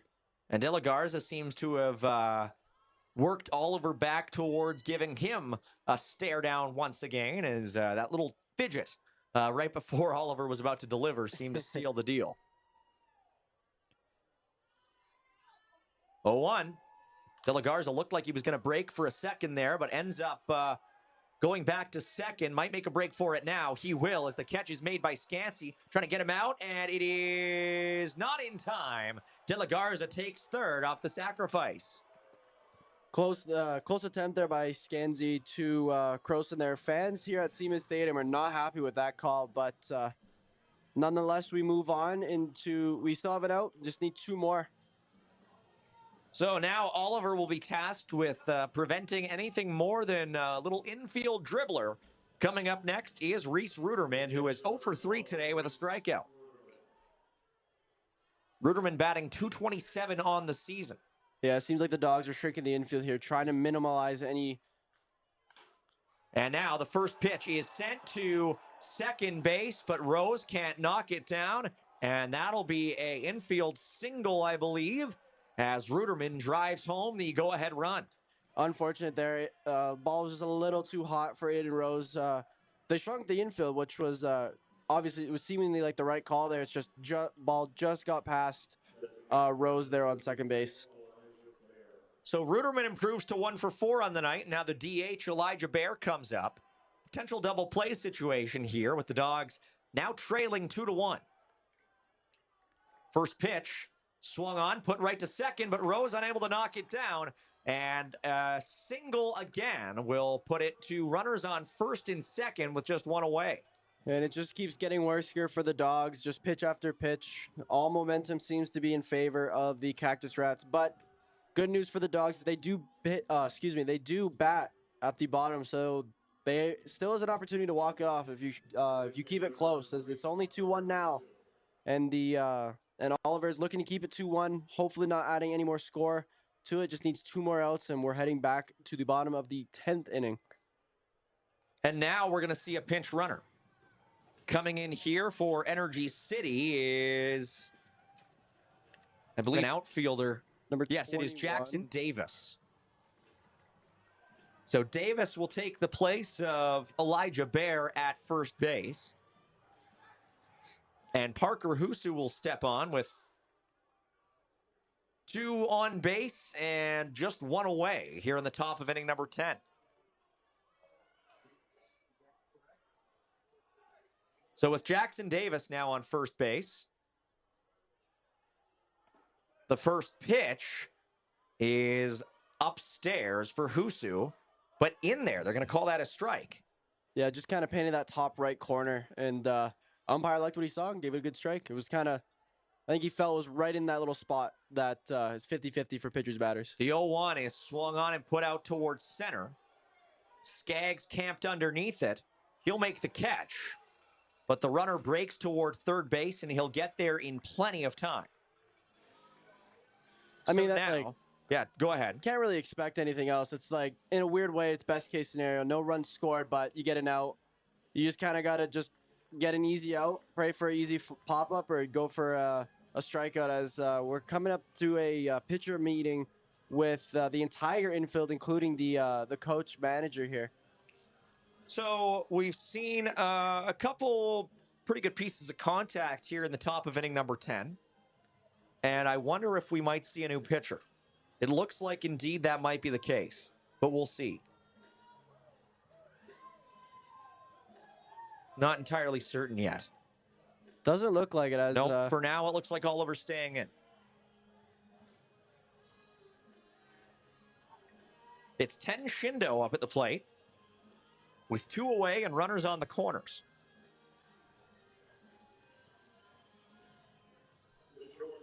Just need any sort of out here, pop out. Just you can't let him get past you, or let him just even for a bloop single. It's going to be a little unfortunate here for us.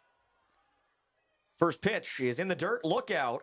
Blocked nicely by Areola, but in the meantime, we've seen the runner make his way successfully to second base. Yeah, that could have been a lot worse for the Dawgs. Areola makes a very crucial stop in the back. Does allow the runner to advance for the Cactus Rats, but thankfully it was blocked. Great play by Areola there. That one is in the zone, 1-1. And then Areola follows that up with a very, very, very good framing that we talked about earlier before in the game, but seems to be his bread and butter is be able to frame that ball very nicely for his pitchers. 1-1 here from Oliver at the most pivotal time of the game so far. Swung on and fouled. And now the Dawgs 1 strike away from getting out of this mess with minimal damage done.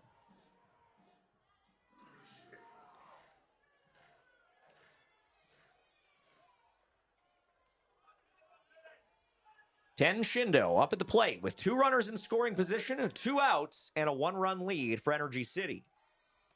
That one outside. Some fans here at the stadium wanted strike 3, but with respect, that was nowhere close. Yeah, I'm going to have to agree with you on that one. That one's very noticeably outside. Not even the great framing of Areola could have saved that one. 2-2 with 2 away. Let's see what the pitcher Oliver can do against Shindo. Here it comes, swung on and fouled back. And another person that holds their breath and prays that that ball does not hit their car. And I am one of those people. I don't think that one had quite the velocity, but remains to be seen. We'll see if we're in for any surprises after the game. Another 2-2 pitch coming up to Shindo.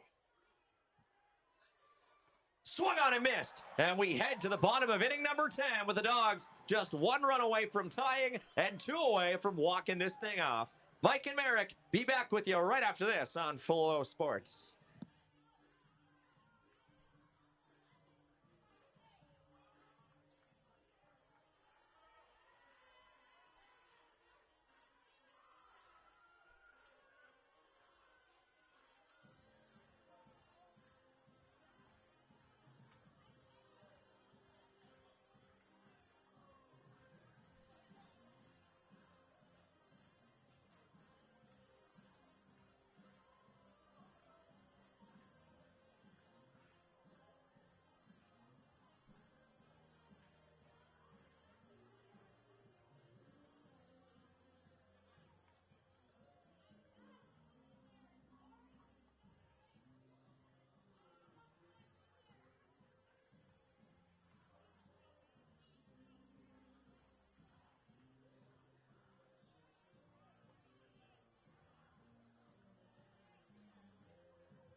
Back here for the bottom half of inning number 10. It is Jake Skaggs up to the plate for the Dawgs here. He is 0 for 2. And it is Eric Matchey taking Nash Kroll's place as the designated runner here in the bottom half of the inning. Of course, the Cactus Rats able to start with a runner on second in the top half of the inning, and the Dawgs no different here in the bottom half. And Matchy replacing Crowell. So Skaggs is up, and they'll try to get Matchy across to tie, and they'll try to get Skaggs across to win, perhaps. We'll see what they can do. It is still Chris Nino on the bump for Energy City. He's thrown 26 pitches already. First pitch from Nino coming up here in the bottom half of inning number 10. Here it comes. And the bunt shown there from Skaggs. He pulls it back just in the nick of time, and that's called a ball. Good play there by Skaggs. Kind of opened the opportunity for a possible bunt, but doesn't seem to phase Nino, but still throws a ball, so it kind of works in Skaggs' favor. A lot of folks left at the rain delay. The ones who are still here, though, quite rowdy. Kickoff attempt not in time.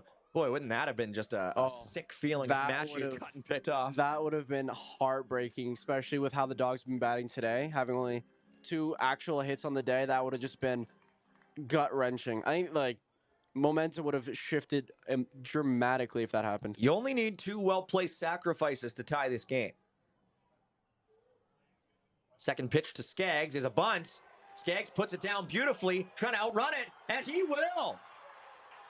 What base running by Skaggs there. Bunting and then beating the first baseman Piles for the throw to first. Absolutely incredible, and momentum seems to all be for the Dawgs. They now have runners on first and third. An absolute textbook bunt single by Jake Skaggs. And now it's Steven Elsner. Remember him? Hey, there was a chance before where he could have had his moment, but no moment is no bigger than right now. The lights are not too bright, and on Saturday night, lights not too bright. Let's go home. Elsner at the dish, looking for his first ever home hit as a member of the Okotoks Dawgs, and only his second ever. And what a time to do so if he does. Elsner puts one into right, and this one is going to drop. And the Dawgs will tie this game off of a double by Steven Elsner. What a hit by Elsner. The mystery man is not a mystery anymore, ladies and gentlemen. He hits a double and looks to be swapping out possibly or talking to the he's just giving away his gloves. That is unbelievable. A hit by Elsner. And now it's looking like Dawgs have the opportunity to walk it off here. Runners on third and second, no outs. So and Arriola. Jason Arriola up with 2 outs, or pardon me, 2 on, no outs. Oh, that was unbelievable. That was so fun to watch. Arriola looks to be wanting to send us all home happy and with a win for win number 9 of the season. First pitch to Jason Arriola is low for a ball. 1-0 count. Dawgs have 2 in scoring position. The winning run 90 feet away. That is Jake Skaggs, who started this thing off with a bunt single. Here comes the pitch from Nino. Swung on, tapped toward first, and this one is going to be a quick putout. So Arriola can't quite put it through, but the Dawgs still threatening with now just 1 away, and Aiden Rose coming up to the plate. Still great discipline by runner on third there. Just could have had a chance to run, didn't, and was able to keep himself safe. Unfortunately, Arriola does get the out, but gives the opportunity for, I believe, is that Aiden Rose? Yes, indeed. No. Oh. Barry Eisman, pinch hitting, number 28 for the Dawgs. Thanks for catching that. That's Barry Eisman, indeed. Eisman replacing Rose, who had gone over at the plate here tonight. Eisman, a product of Reinhardt University. And a huge opportunity, him, batting .432 on the season from Tampa, Florida. Can Barry Eisman win this game for the Dawgs in the bottom of inning number 10? First pitch swung on, fouled right back. Eisman's got power, and all he needs to do is just get a hold of one. Doesn't matter really to where. Yeah, exactly. You take any pop fly right now, just kind of needs to just somehow get out of the infield. Fans here at Stevens Stadium wait with bated breath for this. Yeah, as I mentioned, the crowd, about 25% of what it was in the 6th inning, but the ones who have stuck it out, sure showing what this game means to them as Eisman pops one out of play. Eisman making consistent contact on both of the pitches by Nino. He really is looking to send everyone, including us, home with a win and home happy. Well, this comes down to a huge 0-2 pitch. Can Eisman prolong this? Can he end it right here, or will he be put down? A ground ball in the right spot could win the game. In the wrong spot, it could make it a 2-out game.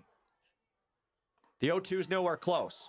Still remains disciplined. Very, very smart. Still remain disciplined. You don't want to just swing at nothing for an opportunity to have to be the one that win it for the Dawgs here, but you gotta just always be disciplined. The Dawgs are still seemingly showing that consistently throughout this game. 1-2 coming up to Barry Eisman. Tampa, Florida zone. Swung on, grounded to first, and again, the exact same play, 2 away. Not what you want in this situation, especially now you're facing 2 outs. You need something to leave the infield, and you cannot rely on a pop fly to kind of end the game for you. So, the sacrifice out of the question now. But it's Aiden Munoz who's up to the dish, the Chowchilla, California product, who already has one of the Dawgs' 4 hits here tonight. The Dawgs with the potential here to win this game despite being out-hit. And to think, too, before this inning, they only had 2 hits, and Munoz was one of them. That is correct. First pitch to Munoz from Nino coming up here. That one is out of the zone. Of course, Nino does have 1 free base to work with here, but the Dawgs would rather Munoz just get it over with instead of occupying it. Yeah, exactly.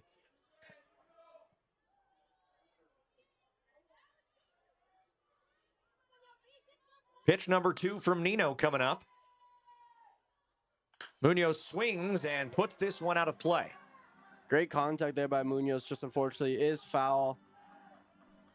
Nino seems to be feeling it there on the pitching mound, taking his sweet time, kind of walking around it before getting set for his 3rd pitch of this at-bat. Up to 37 pitches on the evening is Nino. Here's number 38. In there for a called strike. And now, Energy City is just 1 pitch away from getting out of this thing. Seemingly there is a mound visit at this time by Energy City, and the fans of here at Siemens Stadium are not happy with this. Yeah, a 1-2 count with 2 away. And I wonder if there's been some sign of discomfort from the pitcher. Yeah, it seems a little unorthodox to kind of have a mound visit when you're kind of 1 strike away from heading into the top of the 11th inning. Yeah, a little strange. But I guess just formulating a plan. Yeah, or again, like he might know something that we don't.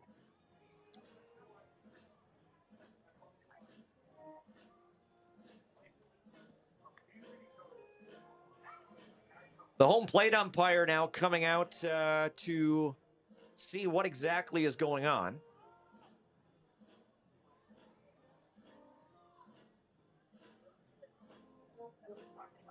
And it looks like this conference at the mound will be broken up here before too much longer.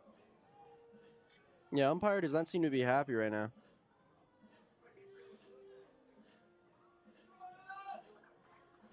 So, once again, Aiden Munoz, behind in the count 1-2, has a chance to win this game.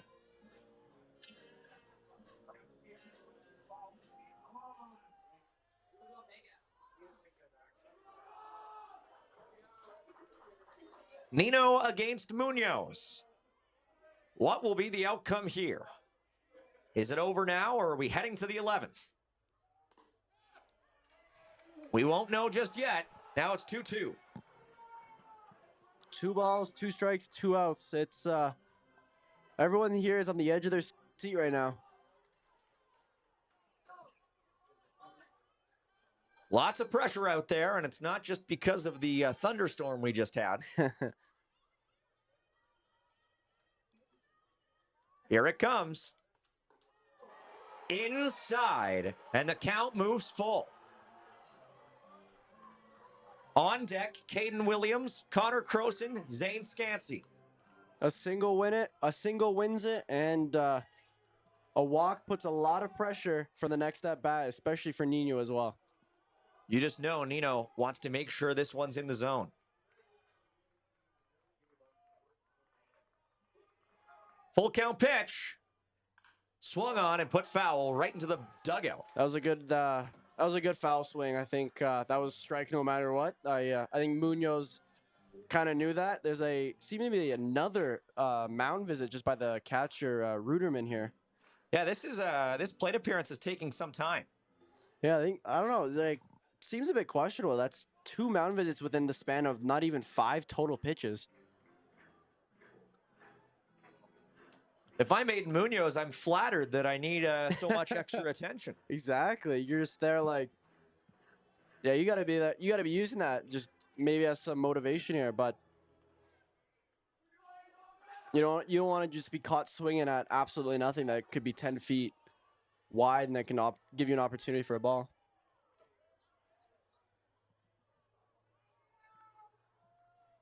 Full count once again.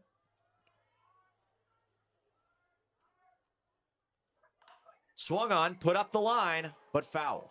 That painted the line. That was so close is what that was. Very, very close indeed. Just about 11 o'clock local time.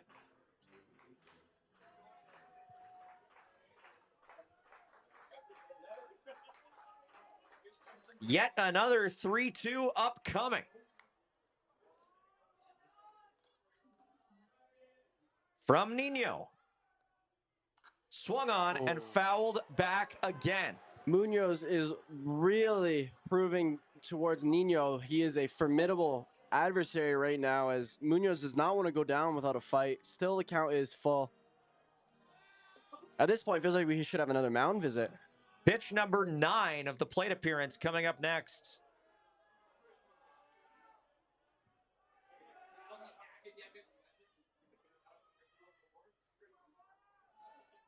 Three-two count.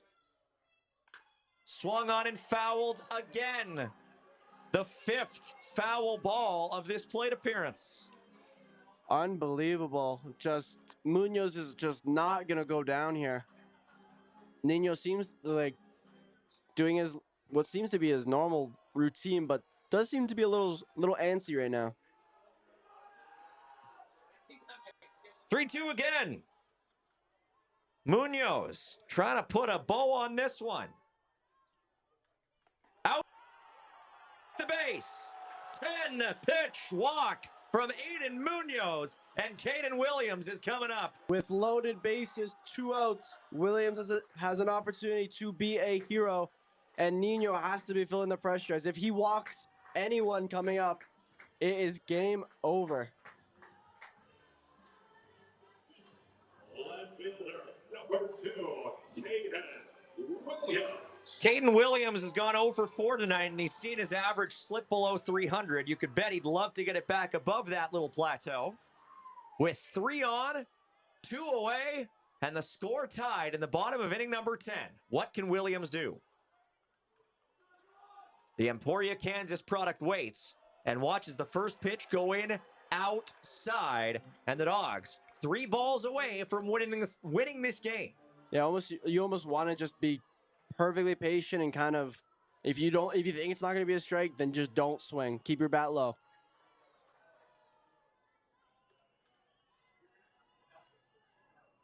Here comes offering at number 2. Low. And I don't know if Nino agrees. Yeah, Ruderman Ruderman, before he threw the ball back, definitely hesitated, was not happy with that call, but Williams ahead of the count, and Siemens Stadium is getting even louder than before. 2 balls away from a win here.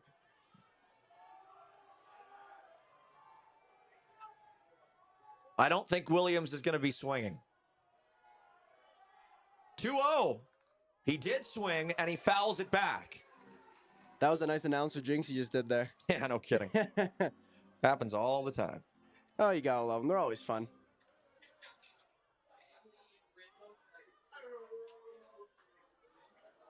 Nino looks to try to even it up, and Williams still looks to be trying to play the hero for tonight's game to give the Okotoks Dawgs their 9th win of the season. 2-1 count from Nino. Low. And the Dawgs are 1 ball away from a walk-off walk. Munoz hyping up the crowd here on first. Wouldn't this be something? Oh, this is unreal. The atmosphere, even with the atmosphere of the people that stayed even during the rain delay, just are making it ecstatic right now. 3-1 count for Caden Williams. Nino getting set to deliver. The pitch in there for a called strike. You knew he wasn't missing that one. I feel like you can't script this any better. 3 balls, 2 strikes, 2 outs, bottom of the 10th inning. With the bases loaded. Exactly. Wow. It is like, doesn't matter what anyone else is doing. It is just between Nino and Williams right now.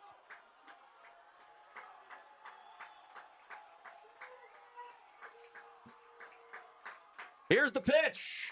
Low, and the Dawgs win off a walk-off walk. 3-2 the final in the bottom of inning number 10. The lights were not too bright for the Dawgs tonight as they ended winning 3-2, getting their 9th win of the season. What a game. Unbelievable. What a game. The Dawgs end up with 3 runs on 4 hits. And Caden Williams, despite finishing the night 0 for 4, gets the winning RBI walk-off walk with the bases loaded. Unreal. After what was seemingly a very fast game, delayed by rain, Mother Nature let the game continue, and the Dawgs walked it off with a walk. What a game. What a night. Unreal. The Dawgs improved to 9-6 on the year. Absolutely incredible. What a day. Pretty wild. Well, the Dawgs will be back in action tomorrow afternoon against these very same Energy City Cactus Rats at 2:07 p.m. The Dawgs now 9-6, Energy City 5-8. A game that will not be forgotten around here for a little while yet. A 10-inning walk-off. And the Dawgs keep pace with the Lethbridge Bulls. They remain a half game back of first place in the WCBL West Division. My name is Mike Gould. Merrick, what did you think of tonight's game? What an incredible game. Mother Nature had her hands all over this baseball game with that delay. And best part is the Dawgs walked it off with a win tonight. And we will wrap things up here on our broadcast. Mike and Merrick with you. Thank you so much for tuning in live from Siemens Stadium. You've been watching this WCBL 2025 regular season clash between the victorious Okotoks Dawgs and the Energy City Cactus Rats right here on Flow Sports.